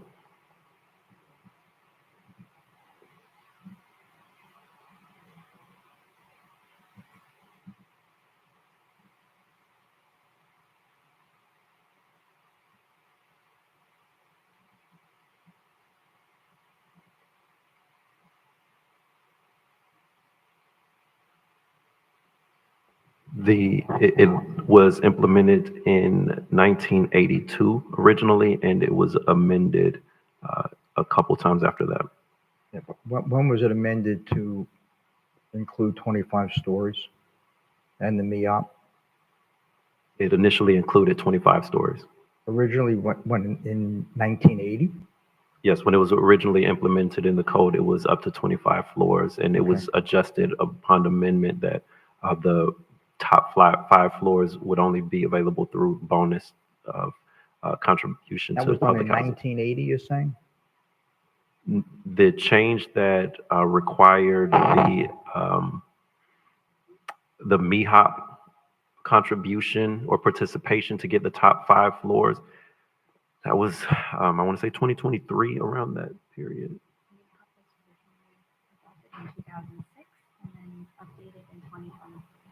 2023 is when the MEHOP was added to the mix So to allow probably the top 20 5. years after the comprehensive plan was written. I have a couple of issues here. One, if you were on Singer Island during, well, first, let's just go back a little bit. You know, it's a little confusing on how this particular area is even included in the CRA district. This is one of the wealthiest areas in the entire city. So it's a little confusing how this is in there and how, or maybe it was in there originally for a purpose, but clearly it's something that has to be rethought, whether or not that section of Singer Island should be included in the CRA district. But clearly the public spoke when the Ocean Mall was developed, and it was done by city charter that nothing more than 5 stories be developed at the Ocean Mall. The people were heard. And till this day, you can't build more than 5 stories. Is that correct, Mr. Sermons, at the Ocean Mall? I haven't looked at that section of the charter recently. I know there is very strict height limitations in that area, but I don't want to misquote on the record. It's 5 floors. That's the maximum that you could build there. I've been approached by numerous developers that want to build 25 stories there. But I certainly won't support that because the people spoke. They only wanted 5 stories in that area. This is directly adjacent to that area that we're talking about. It's a small area that's considered CRA area. But over and you do know, of course, that Singer Island, for about a 1.5 mile stretch, has approximately 35 buildings that are 20 stories or higher in that 1.5 miles. I live on Singer Island. A couple of years ago, I used to be able to pull out of my property in, I don't know, within 10 seconds, never had a real problem. Today, it could take me almost 5 minutes to pull out of my property. There's only two ways in and 2 ways out. And 90% of the traffic uses the north entrance, which is only a 1-lane road in each direction on A1A. During the last king tide, the water went right up to A1A, went right over the sidewalks and went right over to A1A. Is there a resilience plan right now in effect for Singer Island? Have you studied that? Have you submitted any applications? Has anything been done to make the island resilient from king tides or climate change or anything similar to that? Mr. Chair, if I may. Recognize. Yes, the city is working on different efforts to address the resilience of the entire city, but especially the coastal front areas in Singer Island. That is a important component in the ongoing updates of the comprehensive plan, as well as other programs in the city. What have you done? Can you give me something specific with that? The conversations in the comprehensive plan are addressing the different types of building, the coastal construction line and how close to the water and how intense development can be near the coastal construction line. There are different grants that the city has applied to look into resiliency. So there's different efforts between development services and other departments as well as emergency management. At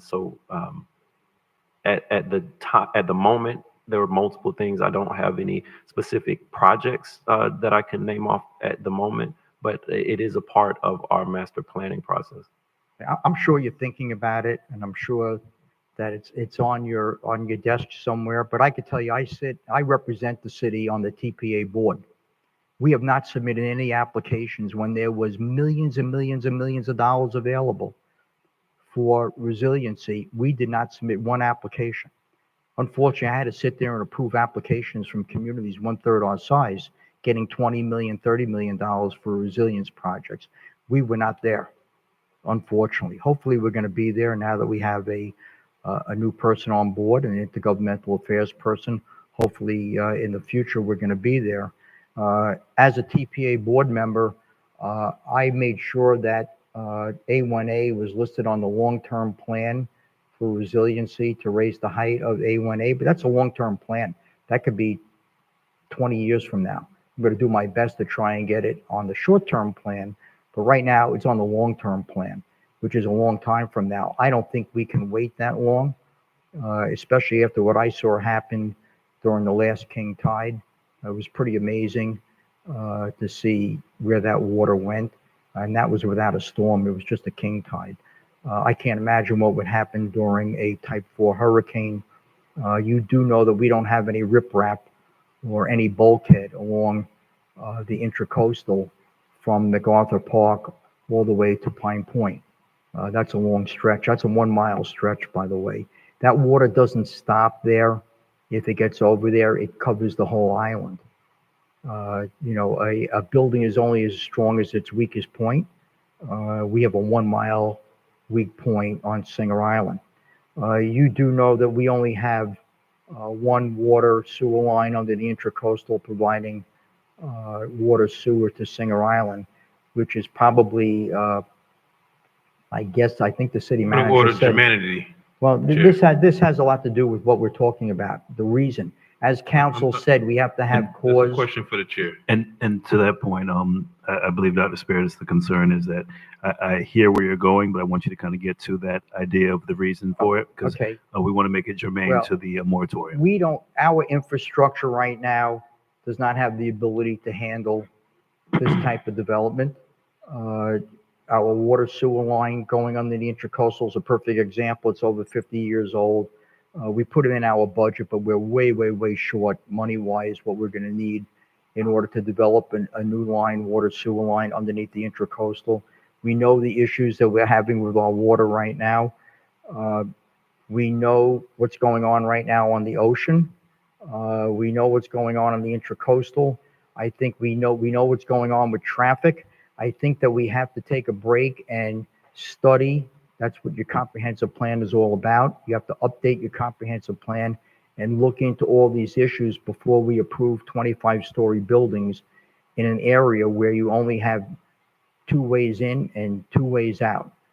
This is not the mainland where you can get in and out any way you want. This is an area that's very vulnerable to environmental issues and infrastructure issues. And I just think that we should take a break with that zoning and upgrade our master plan and look at it. And maybe the master plan will come back. I don't have a crystal ball. They come back and say build 30-story buildings there. I don't know. But I think it definitely has to be studied, and we have to look into what the impacts are going to be before we go ahead and approve buildings in this small little area. I think it's very, very important. It's going to have an impact on the entire island. Right now, we see that the Amrit is only about 10% full, and we saw what's happening with our traffic right now. So I think that this is something that should be put on pause until the staff does an update of the master plan, the comprehensive plan, and our infrastructure. Thank you, Mr. Chair. Thank you. And just a quick question, because I did step out, just for clarity, I'm sorry. Was there a request for a specific area, or is this across our entire IAC PUD? This was, Mr. Chair? Your recommendation. This was specifically for the CRA district on Singer Island. The CRA district on Singer Island? Correct. Yes. So Commissioner McCoy and then Commissioner Lanier. So can we resolve that very quickly, because the item before us just speaks of IHC PUD. However, this memo, which doesn't help to get it the day of, by the way, I appreciate it, but to try to make sense of it, it doesn't help, refers to Singer Island. So that should be resolved immediately. Mr. Chair? Hold on one moment. Commissioner Lanier?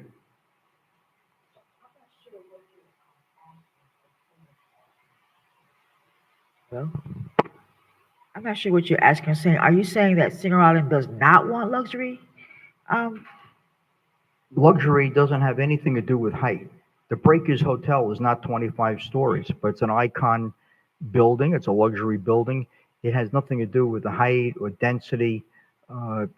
You can have I'm not against development. Now, maybe the comprehensive plan will say there should not be any more development, but I think we have to study it before we go ahead and approve 25 stories in an environmentally sensitive area, in an area that has major, we know there's major infrastructure and environmental issues there. I'm just saying we have to study it before we go ahead and approve projects. So we should put once again, a moratorium is not permanent. The moratorium is temporary. So I'm just saying that we should take a look at this the same way we took a look at the Lozman project at the submerged lands. That was a temporary moratorium. We looked at it and we moved forward based on the studies from independent planning consultants and engineers. Then we were able to adopt ordinances and change our master plan. Or actually, we adopted our master plan from that. We didn't adopt certain ordinances that were recommended in the master plan. So I'm just saying, take a pause before we approve any projects and rethink this. Maybe it'll come up and say we should permit 8 stories with this amount of density. And I'm not saying stop zoning. I'm saying stop the ICPUD, which is a high intensity zoning in this particular area. That's all.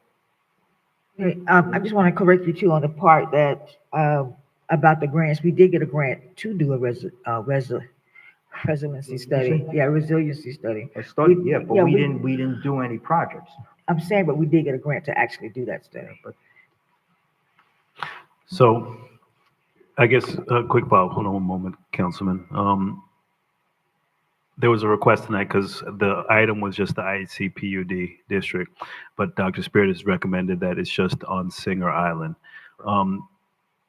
Is that, and I haven't even gone through this memo, it's a lengthy memo, and like my colleague said, I'd prefer to receive it ahead of time if possible, feasible, and tonight is just discussion. So is that even feasible when it comes to legality of having a specific area within the IAC and just a land mass of Singer Island versus the entire IAC PUD district?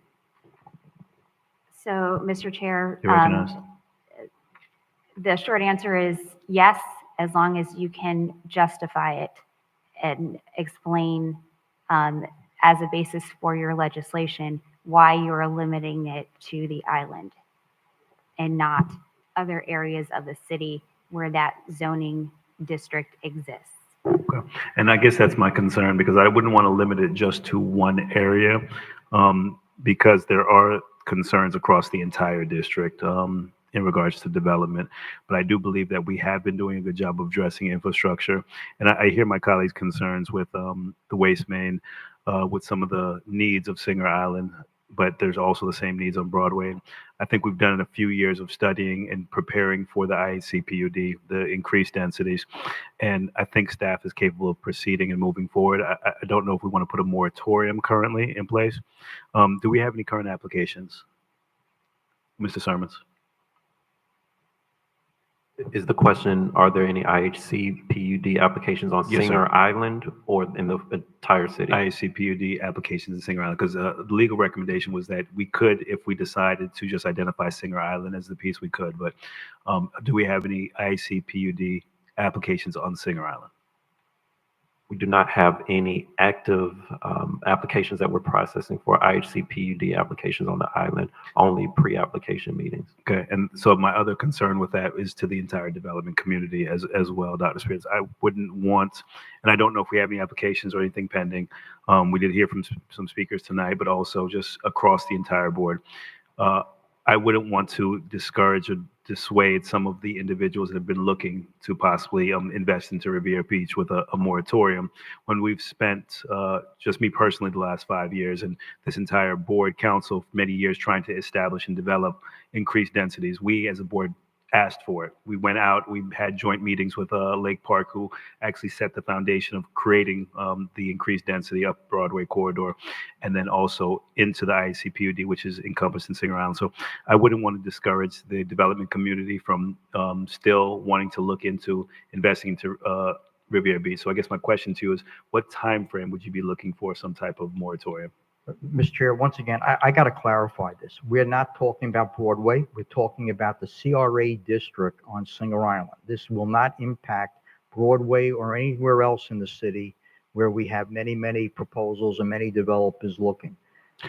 We're talking about a small area right now, the CRA district on Singer Island. Thank you. But Mr. Sermons, you have to really tell us how long will it take for you to update your master plan, to get out an RFP and do an update and do a study for the, I know that you've been looking at the comprehensive plan. You've mentioned it at numerous meetings that you're getting ready to do an update. So do you have a schedule? But to that point, that was why I kind of addressed the question to you, Dr. Spears. You brought the item because, again, this is something that we've addressed with staff since Mr. Sermons got here. That was my first request, is to update the comp plan and the master plan. And as Mr. Sermons know, he's been consistently working on it. And since it's such a voluminous endeavor, he needs to make sure that he's identifying it piece by piece by piece. So with that schedule, as Mr. Sermons hopefully will give us, it's difficult to identify a set time frame or timeline because this, again, is something I've been advocating for about 5 years now. So, right. Mr. Sermons, if you want to address that, the timeline that you may have in regards to updating the comp plan. Yes, the comprehensive plan we expect to have before this board second quarter this year. However, I believe your core concerns related to this moratorium are about infrastructure capacities on the island. The types of studies that would talk about the traffic, stormwater, drinking water, wastewater system on the island are more germane to different departments of the city that oversee those. So the amount or the timeline related to the level of detail that I believe you're looking for in types of studies, I would have to defer to the departments over those operations of the city to provide a timeline on that. In terms of the legal advisement, Ms. Early has stated that 6 months is usually the average, and there's been some cases of year-long moratoriums, and there's been moratoria that have included provisions for extensions.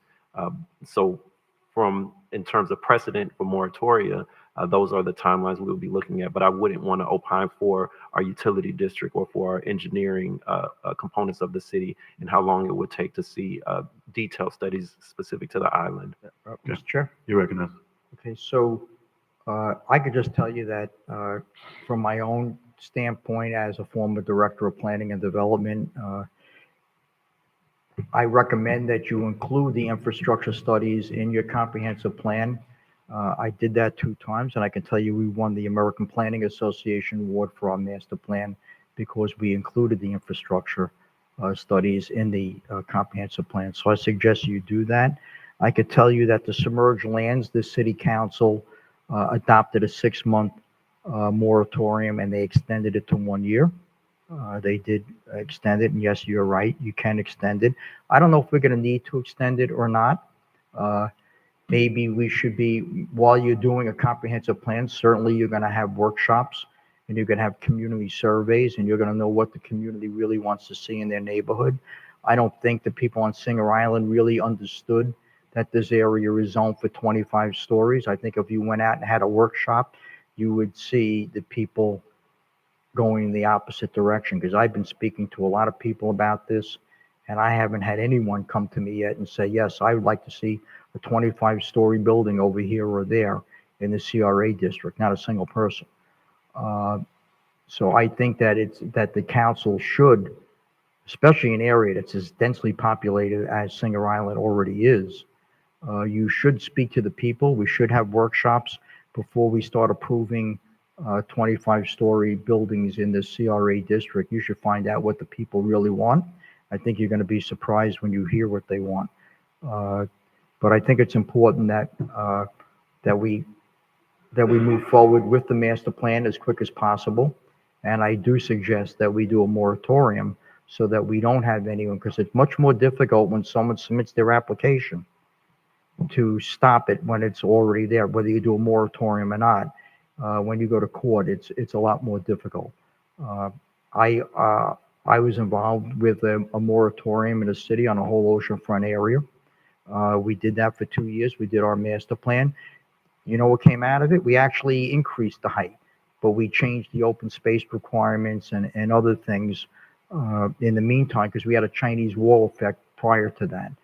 I'm involved as a developer where my project was put on a moratorium. I'm sitting there right now waiting for a moratorium to tell us what they want to do and what they don't want to do. And we spent a lot of money, but you know what? That's democracy. That's the way it works. So I'm living that myself. So all I'm recommending is that you speak to the people before we approve anything, and that we have the infrastructure to handle it. Because right now the island is way, way overcrowded. And I don't know how we're going to handle it on the island, more density. There's over 12,800 people living on that small island right now, just on Singer Island portion, not on Palm Beach Shores portion. And I'm not including the hotels. So there's a lot of traffic there. There's a lot of need for the infrastructure, and I'm just suggesting that we do things right before we just to get a developer to come in and pay taxes and have a major impact on the quality of life doesn't make sense. I think that we have to do this the right way. And like I said, it may come out that we have no problem with it. But I just think that it has to be studied now because it hasn't been studied in a long time. Sure. Thank you. Thank you. We had Commissioner Councilman McCoy. Yeah, so, okay, I was way back there, but I guess without all of this dissertation, very simply, what are we being asked? Citywide IHC PUD or something specific to the island? Mr. Chair? You're recognized. I'm asking specifically for the ICPUD district in the CRA zone on Singer Island only. Follow up.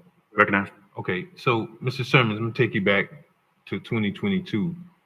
And this came up on first reading and I found the minutes, July 20th, 2022 is when we had this on first reading. Second reading was August 17th, 2022. And I'm looking at the minutes and I specifically said to you, I said, Mr. Sermons, and I'll read it to you verbatim. You came and you started off your presentation and you said, and I'm gonna take the pertinent parts. As far as the development rights, anything additional bestowed upon them through this ordinance would have to go through the proper process, which is vetting through the city departments and staff, then planning and zoning, and then city council at the end. My response and question to you, so was it not a consideration to do a special exception? Your response, Mr. Sermons, was this is more closely, very closely, similar to a special exception in that in most cases, we have preset zoning districts across the city and anyone who has property within those districts. That district prescribes what they can and cannot build there and what densities and intensities are. However, with the IHCPUD, it is close to a special exception in that one particular parcel that they submit an application that would be considered for these additional densities and intensities. So it functions as a special use permit. So to all of those concerns that Councilmember Spirit has brought up, this is just as stringent. Each IHCUP development project is as stringent as a special exception application. So I'm inclined to really ask, what's really the purpose? Because he brought up traffic, he's brought up the sewer capacity and our ability to service them with utilities. I mean, if this goes through the same stringent process as a special exception, and you admitted it yourself, and I'll point back to your attention, July 20th, 2022, about page 22 of the minutes, you said this is just as stringent, if not more stringent than the special exception application. So, and then what we started off doing, and this is why I asked where we were going, Ms. Early, you pointed out that you have to have a legal justification in order to do this. So to isolate this to a specific area on something that may be perceived as not even true, which, you know, I think we could possibly argue that, okay, a moratorium may be something to consider, but if you already have a special exception process that goes down very deep and it really dissects each and every component of a development, I'm stuck at understanding, is the juice worth the squeeze? What exactly are we looking to accomplish by doing a moratorium that is already not encompassed in the very stringent process that you yourself, Mr. Clarence Sermons, brought out in this July 20th, 2022 meeting that exists with IHCPUD? Because I think you're going to have a problem where you're going to see somebody's going to say, well, clearly the sewage, the traffic, all of that can be resolved doing a special exception application process, as opposed to doing a moratorium, which in essence, you're depriving someone of their development rights. And my understanding, there's already been pre-application meetings, have there not? Because I think there's a property on midways on the island on Ocean Avenue that has already had a pre-application meeting regarding this, correct? Yes, we have had pre-application meetings for proposed projects on Singer Island. Okay, so back to the special exception. So would those same considerations or thoughts that Mr. Commissioner Spiritus has not be resolved in the special exception application or reviewed? Yes, if I may, Mr. Chair. Yes, those items are important considerations for a special exception, which the IHCPUD is classified as in our code. Okay. And then I ask, well, a better question is, and this is me asking you that, would staff have any opposition to including an amendment to make this be any projects approved by special exception as it relates to IHCPUD? Your response, the way this functions exactly like a special exception. It is parcel by parcel approval with higher standards for approval. They have to prove that their project is appropriate in that location as opposed to applying as opposed to applying under existing zoning districts where they have to meet those standards. With this type of application, they have to prove that what they're proposing is appropriate. So it has the higher standard of a special exception. As far as the notice requirements, the additional notice requirements that comes with a special exception, they would follow this type of application as well. So it's effectively the same process as a special exception, and that's page 22 and 23 of the July 2022 City Council minutes. So I just need some help in understanding if there's already a process in place to review those concerns, what exactly would we need a moratorium for? And you're going to create a equal protection issue when you're going to allow a project that's not based off of anything that I can say, no disrespect intended, that is not a scientific or professional opinion or analysis, to move forward with a moratorium that wouldn't already be in place on the mainland for existing potential projects. Mr. Chair? Hold on one moment, Dr. Spiritus. Commissioner McCoy, were you looking for a response from staff? Or I actually from was, yes. Colleague? Yes. Go ahead. Staff will have to defer to the council person for that question. And I guess that was the question, because I know it was my colleague, Councilman Spiritus, that wanted to kind of present the item and bring it to the table. So that request for staff, I mean, you're just looking for direction, and you're presenting the item. So if okay for Councilman Spiritus to address that? No, Mr. Chair? my question was to Mr. Sermons. So all of the items or concerns that Commissioner Spiritus brought up, do you recall this conversation from 2022 where you said essentially this is more stringent than a special exception, so those concerns that were brought up would still be reviewed at a more scrutinized level? Yes, I agree with myself from 2022 and what you read. Yes, this is treated as a special exception, and there is a higher standard of review for special exceptions. It is not a by right approval. The burden is on the developer to prove that their project is appropriate for the area. Thank you. So Councilman, back to the original question. Do you want Dr. Spiritus to answer your original question? Because that additional question that you asked was a follow-up, but I guess the original concern is why would we need a moratorium? So Dr. Spiritus? Yeah, Mr. Chair? Go ahead. Okay, I respect everything that my colleague said, but I don't agree with everything my colleague said. First, with respect to the infrastructure, you made it seem very simple. Oh, we can just fix the sewer, we could fix the water, we could fix this. We've had many, many force main breaks, lift station issues on Singer Island, more than usual in any community. We've had spills. This is not something that's going to be repaired overnight or some developer is going to fix when he does his development. This is a Singer Island issue throughout the entire island, where there's clearly infrastructure issues. There's clearly, as I said before, there's only 2 ways in and 2 ways out on Singer Island. I did mention, of course, and please don't take it light, there's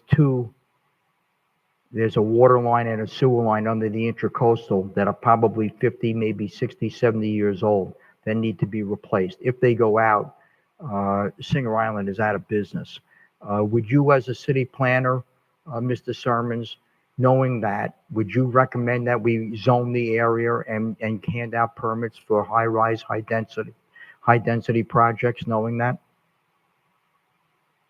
When it comes to infrastructure capacities, I would yield to the city engineers to make determinations about what's available for a proposed project. Yeah, I would, but if the city engineer told you that that system is 60, 70 years old and has issues and needs to be replaced, would you go ahead and say, I think it's a good idea for us to zone this area or approve 25-story buildings with high density? If a engineer of the city said that the infrastructure could not support a project, then it is very likely that development staff would provide a negative recommendation for that project. Yeah, right. But it's something that you would think about before you zoned an area for something. You would look at the zoning very carefully. You'd say, you know what? Maybe we can't handle a 25-story building. Maybe we can handle a 10-story building. Maybe we can't handle 50 units an acre. Maybe we can handle 10 units an acre. That's what city planners do. They're supposed to look at the infrastructure and talk to their staff, their engineers, and other people that have infrastructure knowledge before they do zoning. I don't think that that was really done when we adopted the zoning ordinances. I don't think that the infrastructure was taken into consideration. Certainly, it's not up to date today because we know what we're going through today. So I think that maybe all of Singer Island, except for maybe single-family houses, need to have a moratorium right now. But as my colleague said before, there's really only one lot on the ocean front that's vacant right now that could be developed. And I saw that that plan from the developer. That was an 18-story building, but it only had like 20 units in the entire building. That's not going to have a major impact, 20 units on the city or Singer Island, really, quite frankly.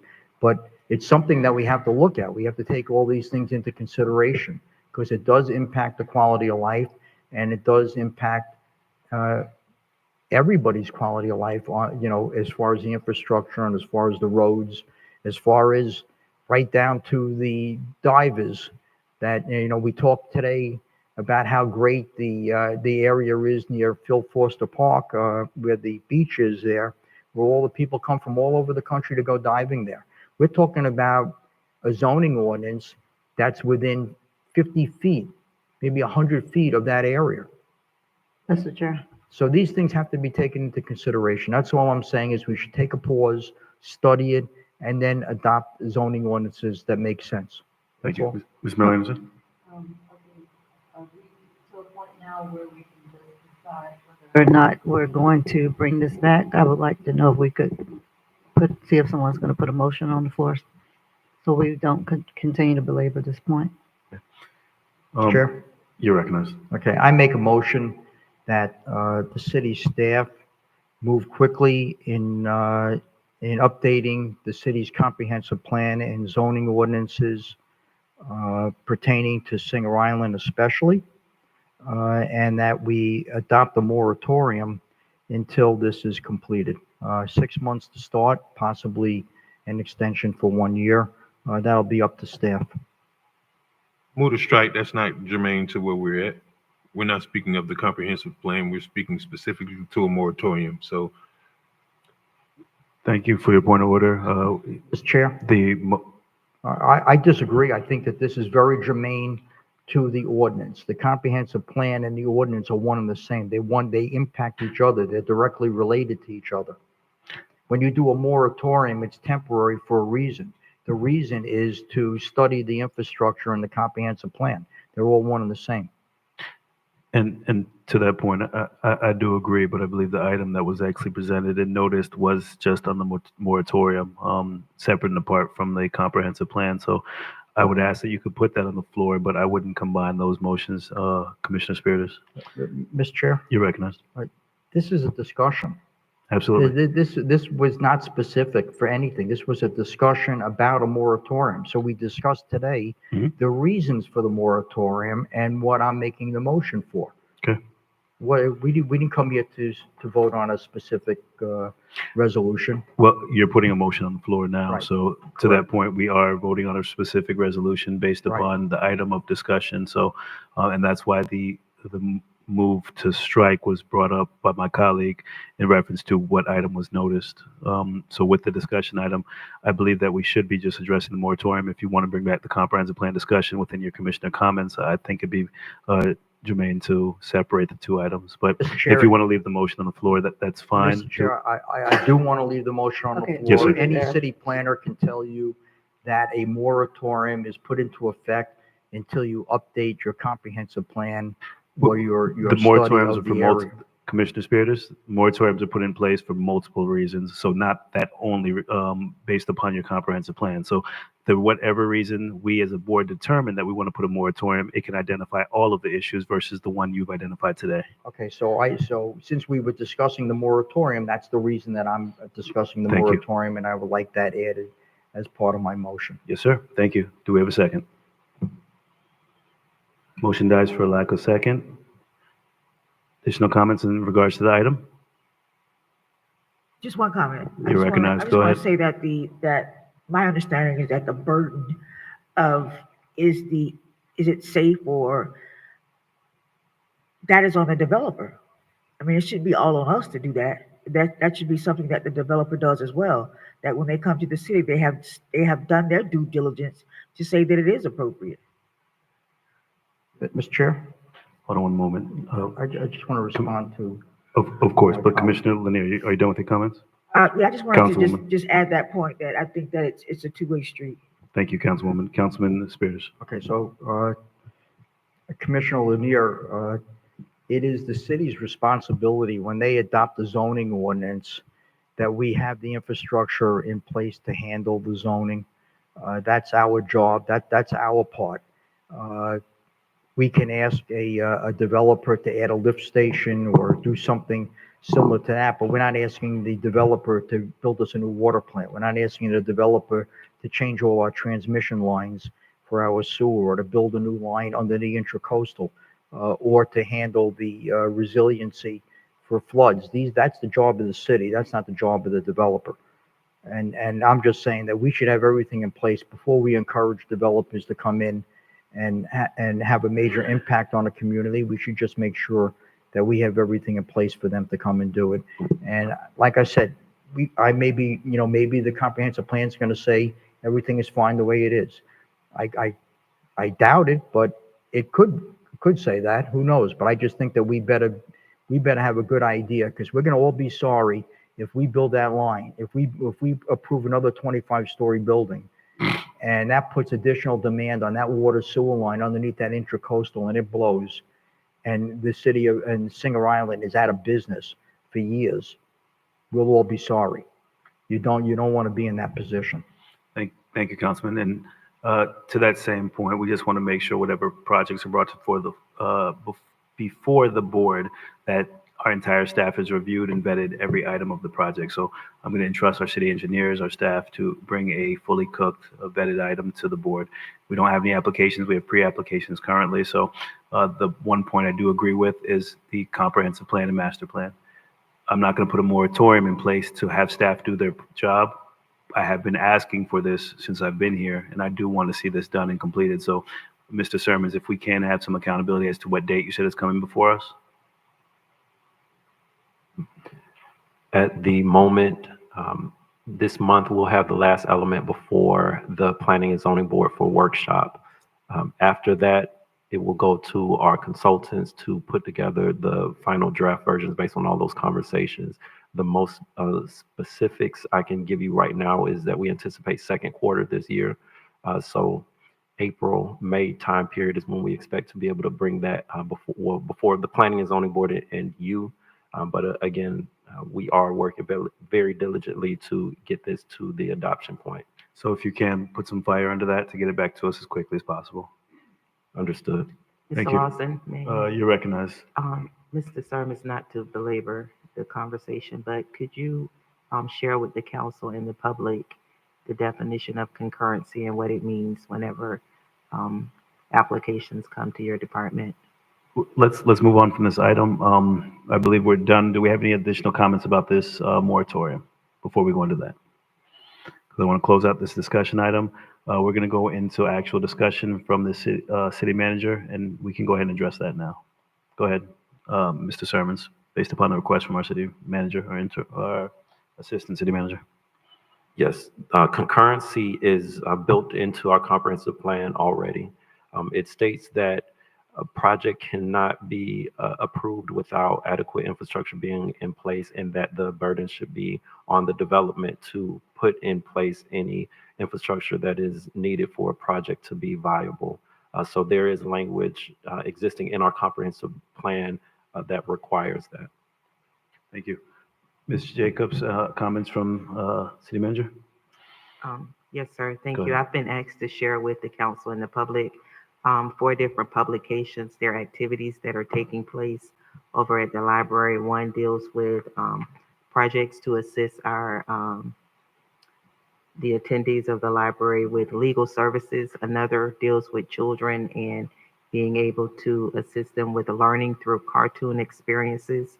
There's a third one that deals with entrepreneur opportunities for attendees. And the last one is a connections, conversation, and literacy project as well. I have another issue that I wanted to bring before you. It'll only take a minute. With with knowledge of the city manager, I am respectfully requesting that the city council consider and approve of the selection of an independent counsel to assist in the preparation of a response to the mayor's report of 2024 as well as related services. I've discussed this with City Attorney Nguyen, and she does not oppose the appointment of independent counsel, but prefers that it is brought before the city council for its approval, as it expected that it may exceed the $25,000 limit, which is over the authority of the city manager's office. The response will cover those employees who were or are subject to the direction of the city manager and were found in the report to have engaged in some form of wrongdoing or other violations of the city's rules and regulations. In essence, this request is being made to ask that our names are cleared of those respective persons who also are employees, and to expose all of the facts and to allow for a provision of due process and some type of independent and internal investigation. Thank you for your attention.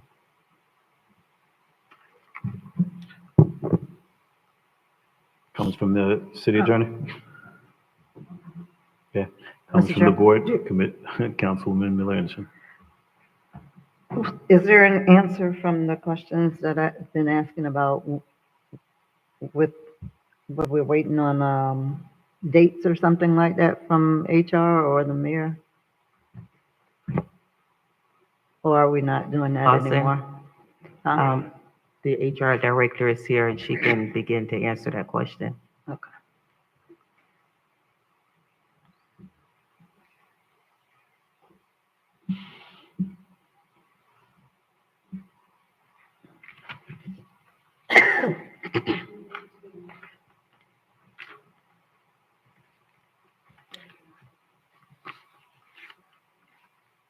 Just for the record, Walter, if we can make sure by the next meeting that all the microphones are working for the meetings. Welcome, Mr. Costa. Thank you. Tanel DeCosta, Director of Human Resources, through the chair. HR did reach out to those employees. They did not want to go forth speaking with an investigator. What I did receive from one employee who spoke on behalf of all those employees in question, and they requested what Ms. Jacobs just read into the record, that they want the city to bring in outside independent investigator and or attorney to look into the mayor's report. If I also? Yes. And you can correct me if I'm wrong, of course. Yes. Because the correspondence from Ms. Jacobs was on behalf of all of those employees, and those employees didn't make the request themselves, I requested that Ms. DeCosta reach out to those employees to make sure that they were in sync with the request that Ms. Jacobs made. And she can talk about, because I don't remember all of the numbers, who responded and who did not. Or not necessarily who, but how many, because we don't need to necessarily know their names. Correct. Thank you, Madam Attorney. Yes, all responded. The last response was today via text message. So all the employees responded. They agree with Ms. Jacobs and want a independent person to look into the mayor's report to clear their name.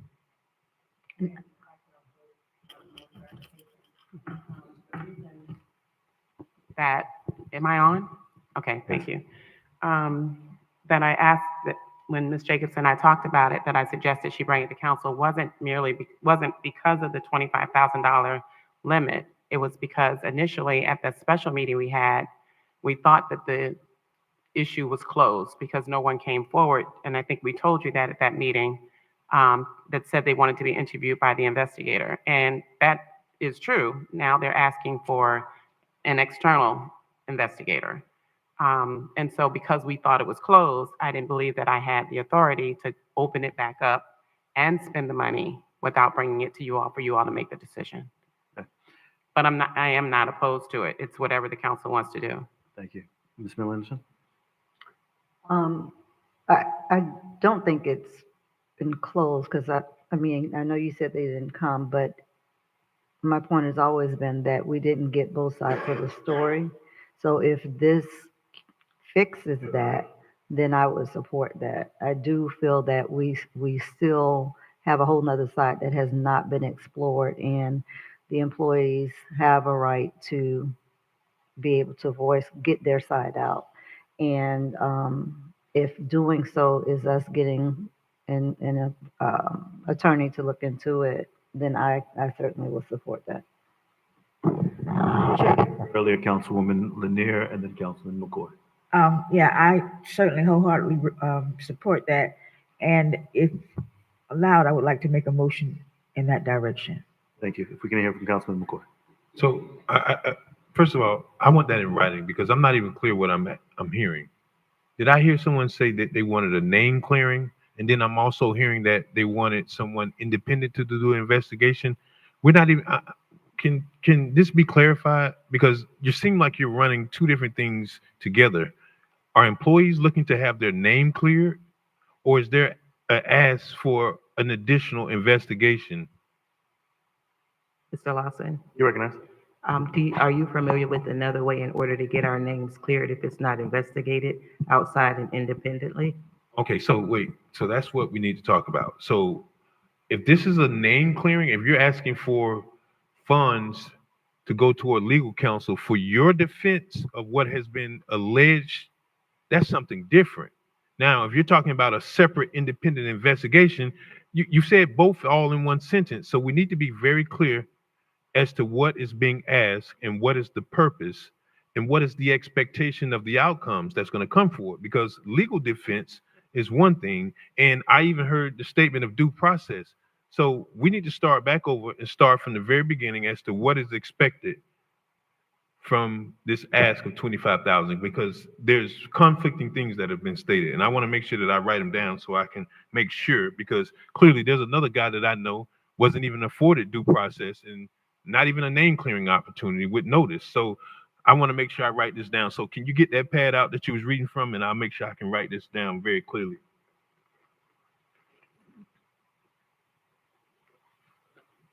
Did you want her to reread the letter? Absolutely, because it seems to be conflicting, and we need to have clarity on what's being asked. Mr. Lawson? You recognize? Thank you. So my specific acts, there were a number of employees who were defamed as a part of an investigation that was conducted on behalf of the mayor's office.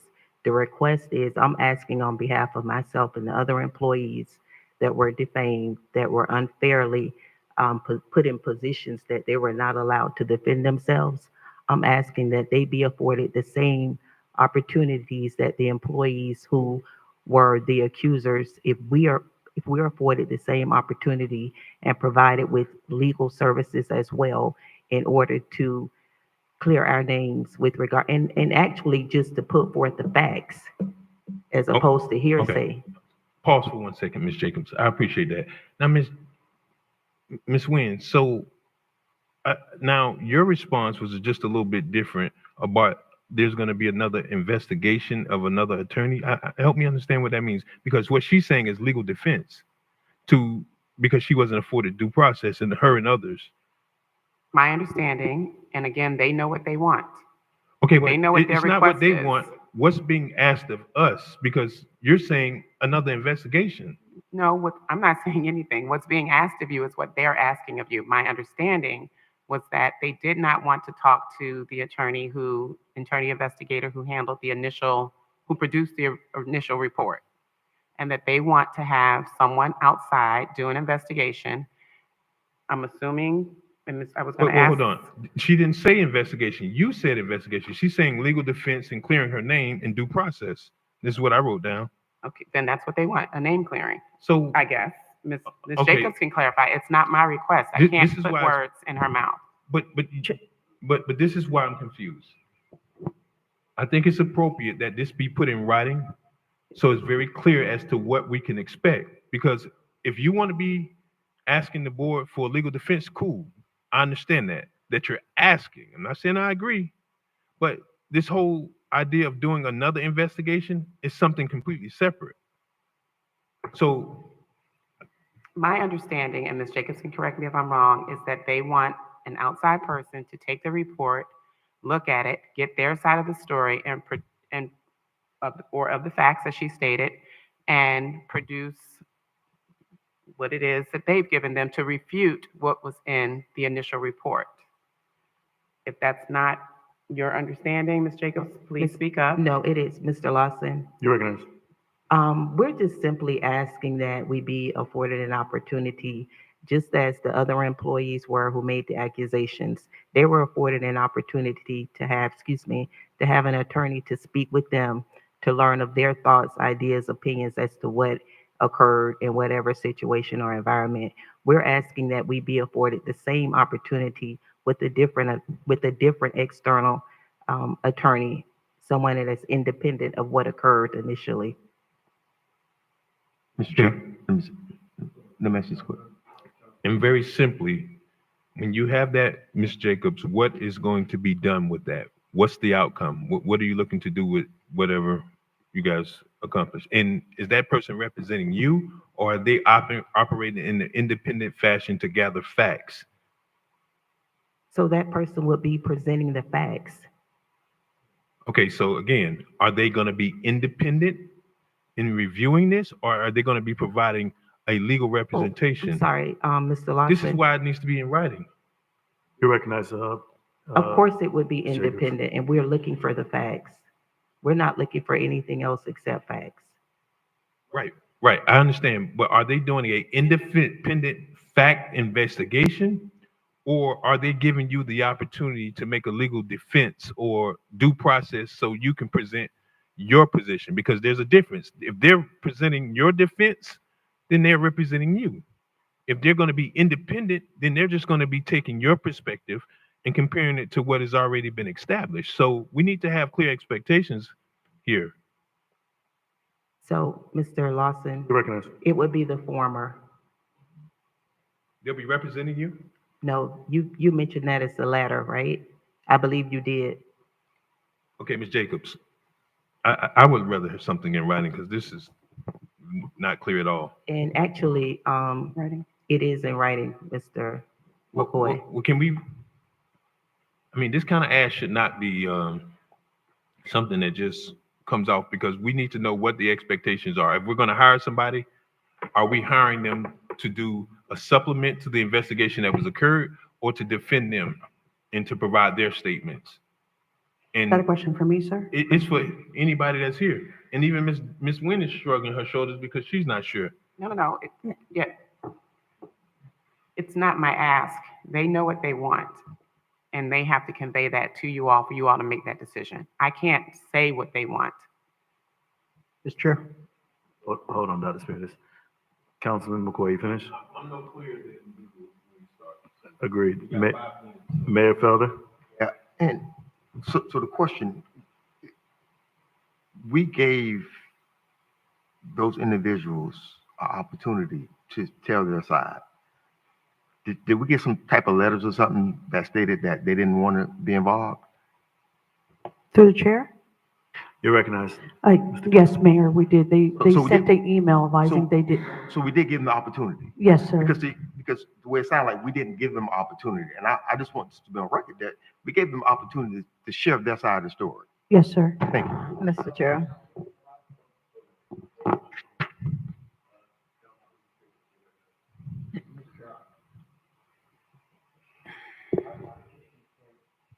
Tonight, not on. I'm just going to say the same thing that was just brought up, I mean, by the mayor.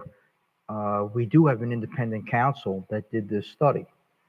and the employees did have an opportunity to go speak to that person and give their side of the story.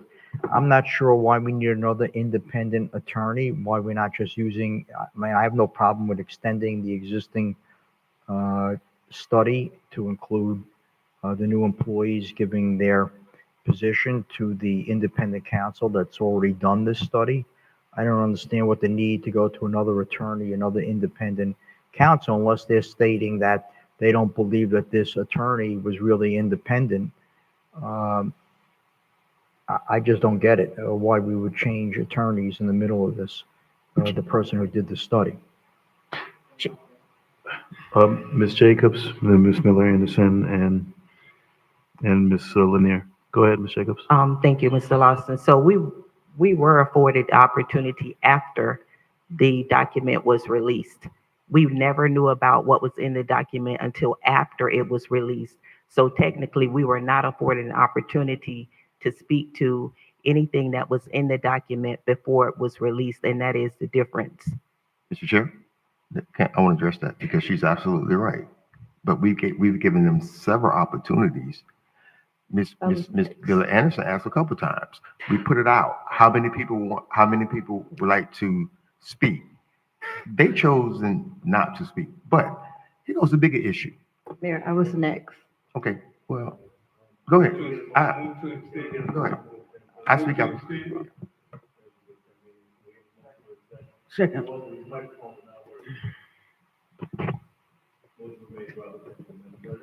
Councilperson Lanier? Yes. Chair Pro Tem McCoy? Yes. Councilperson Miller Anderson?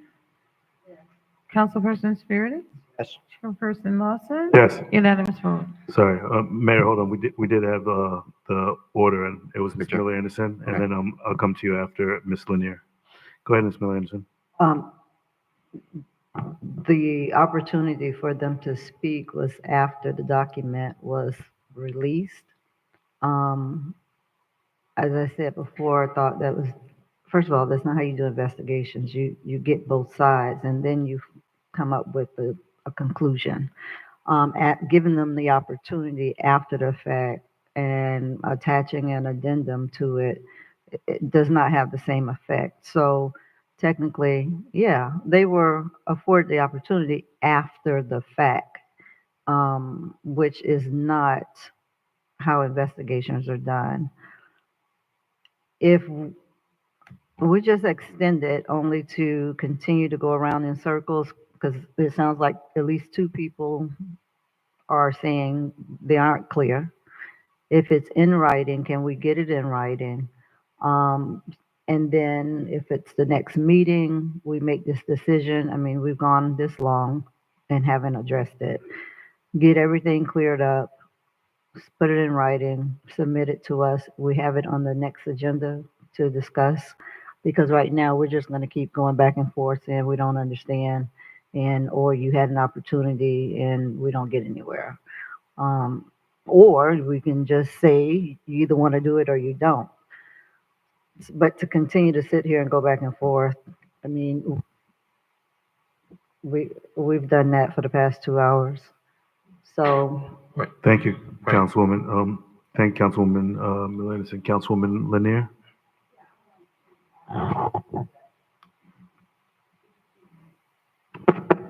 Speak to that issue in regards to after the fact.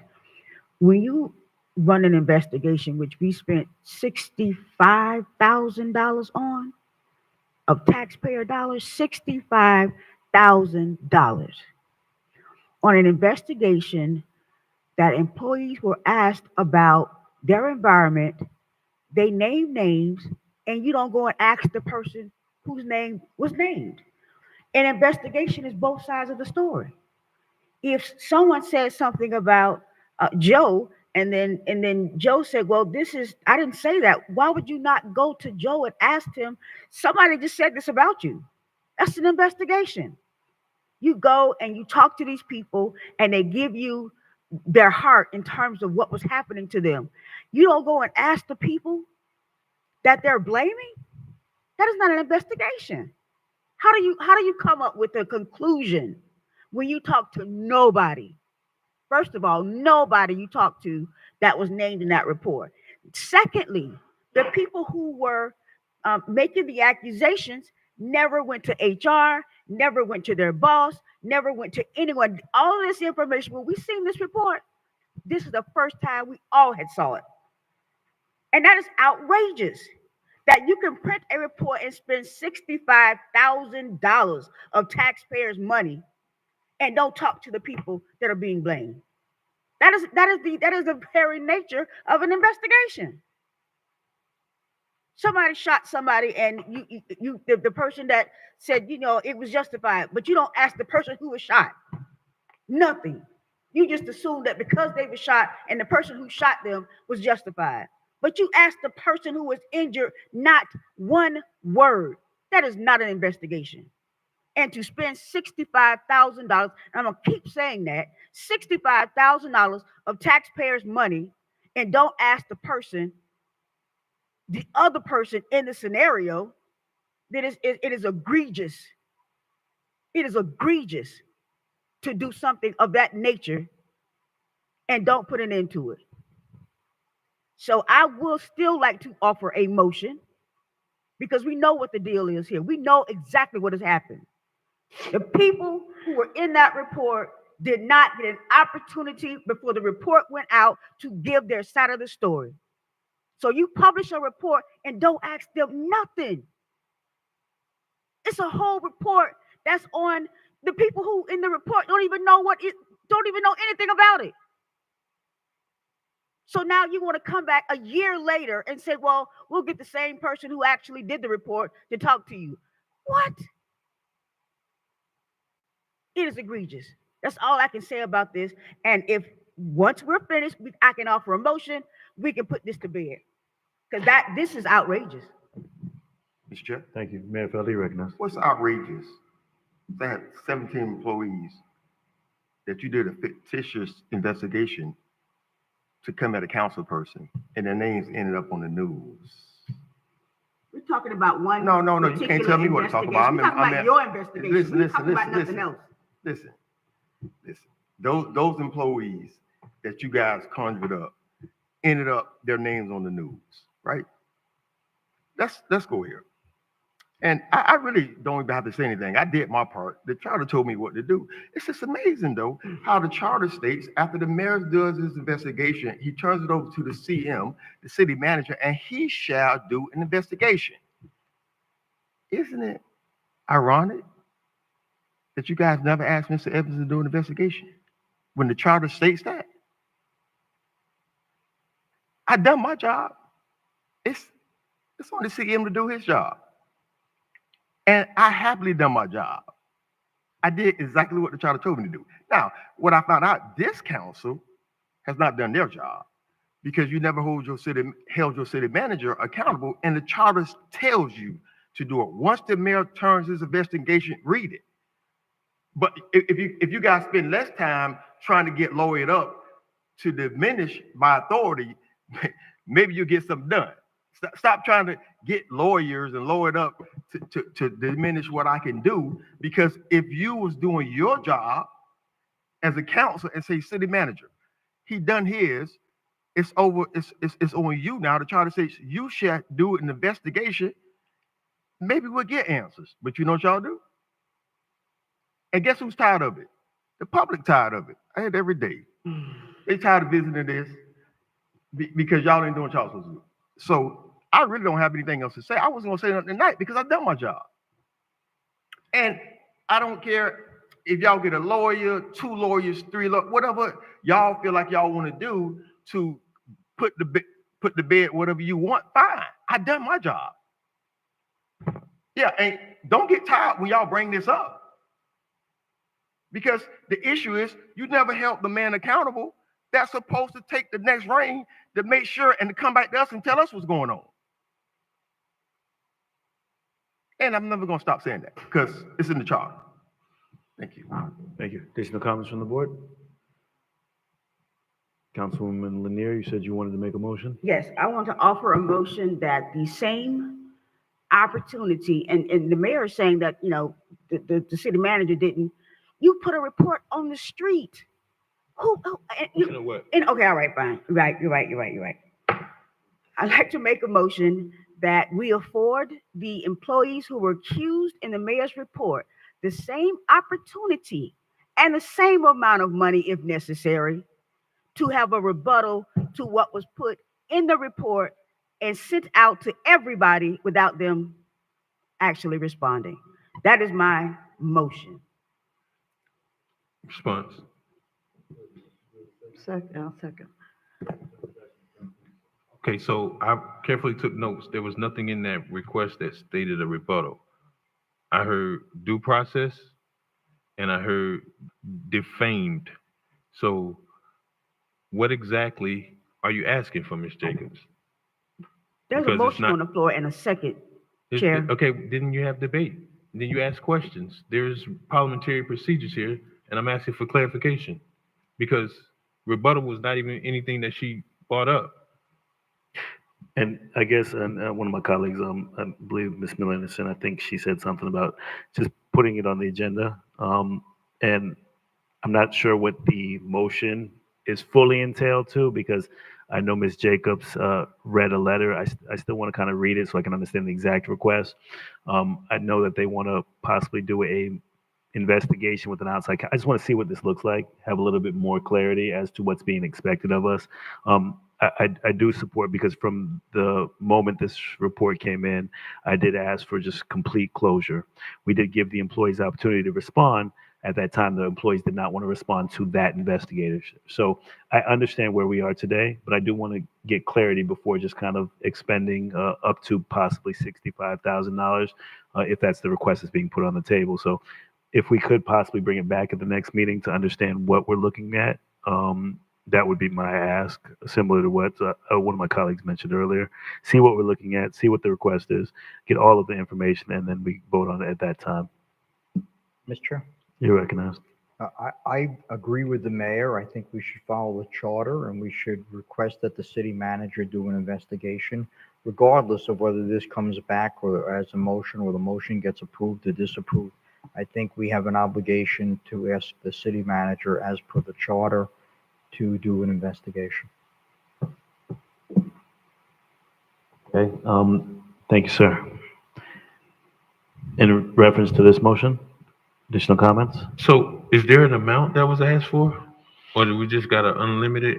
It was referenced up to, if necessary, in her motion, up to the amounts of what was expended on the last one. I don't know if it exceeds that. Do we exceed it? Like, I just wanted a little bit more clarity. And my colleague did say that she would not mind even going up to the same amount that was expended in the first one. So This is why it needs to be in writing because this is so confusing to sit here and try to make sense of this. We just going around in circles. They don't even know what they want. They just came in here half-cocked.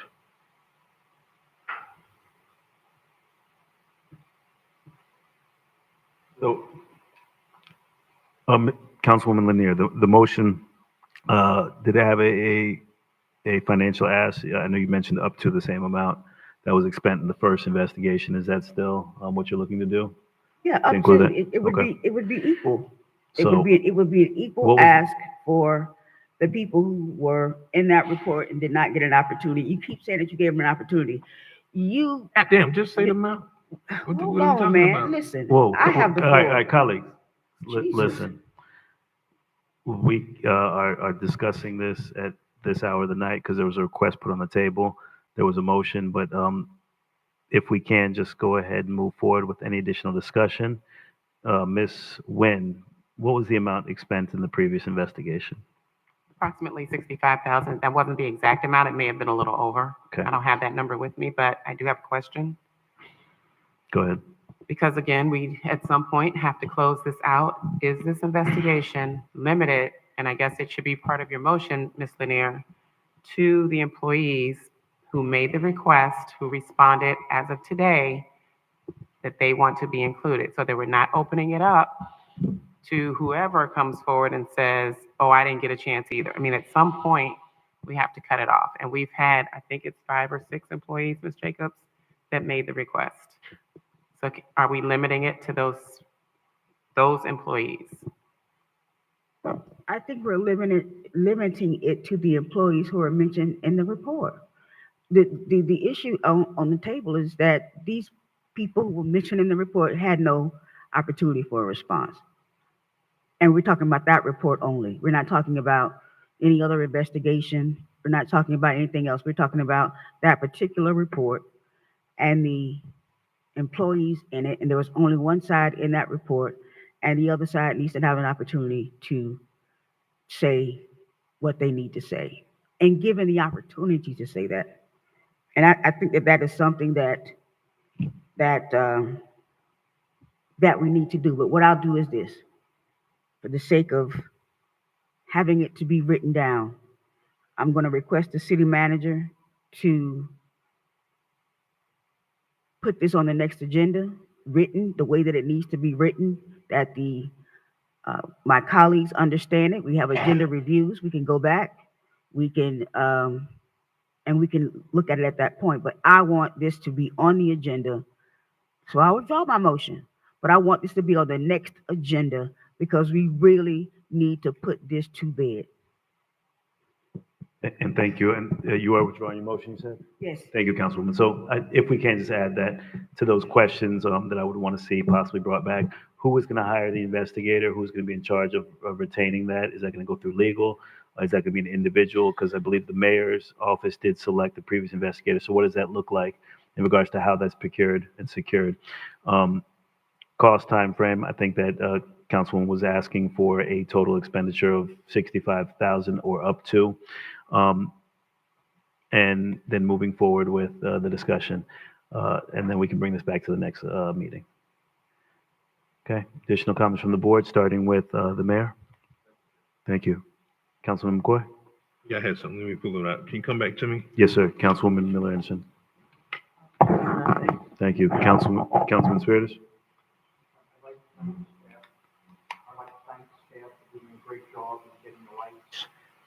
Turned on North Ocean Drive. They worked diligently with an outside contractor that did a great job. Tomorrow morning, I'll be at the Safe Streets Conference at the Hilton in West Palm Beach. The county is hosting that meeting this year, and I'm pleased to be representing the city council at that meeting. Thank you. Councilwoman Lanier? Yes, I just want to remind people that Friday, February the 7th, as I said at the top of the meeting, that it is National Black HIV/AIDS Awareness Day, and we're going to have an awareness and a recognition event here at the Marina, 6 p.m. We will have people here, doctors here. We will have resources here. We will have information in regards to getting tested and staying HIV negative. Thank you. Thank you, Councilman McCoy. Yes, thank you, Mr. Chair. I want to start with this. I shared this with Mr. Evans, I believe it was yesterday afternoon or evening, but I have had the opportunity to sit through a number of different solicitations, and I wrote this email to Mr. Evans, and I pointed to his attention that at least 10 procurement solicitations that I've witnessed personally have all been problematic, with serious gross negligence on staff's part. 2 times for the agent of record, 2 times for the audit selection committee, 2 times for City Hall, 1 time for the investment manager solicitation, 2 times for the security services, and 2 times for the solid waste services. We have some real serious problems in our procurement department, to the point that staff gets into the meetings and they don't even understand what's before them. Or staff has the board to vote on a agenda item that doesn't even include all of the backup to the contract. And now every resident in the city of Riviera Beach is already forced to pay a percentage increase when that contract wasn't even presented before the board. These addendums weren't even presented before the board.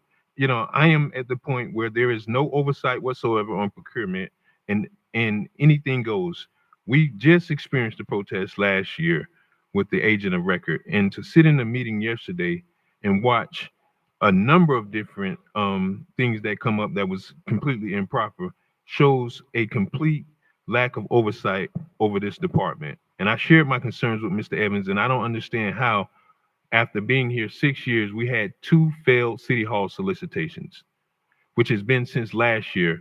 And this comes up because every time I talk to someone, they are so discouraged by this whole entire procurement process that I wanted to share this with the board, that this keeps happening time and time again.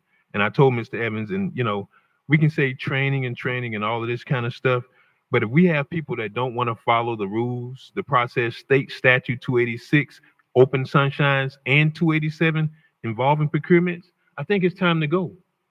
Because we have developers that turn away from this community to do business. We have businesses that turn away from this community to do business.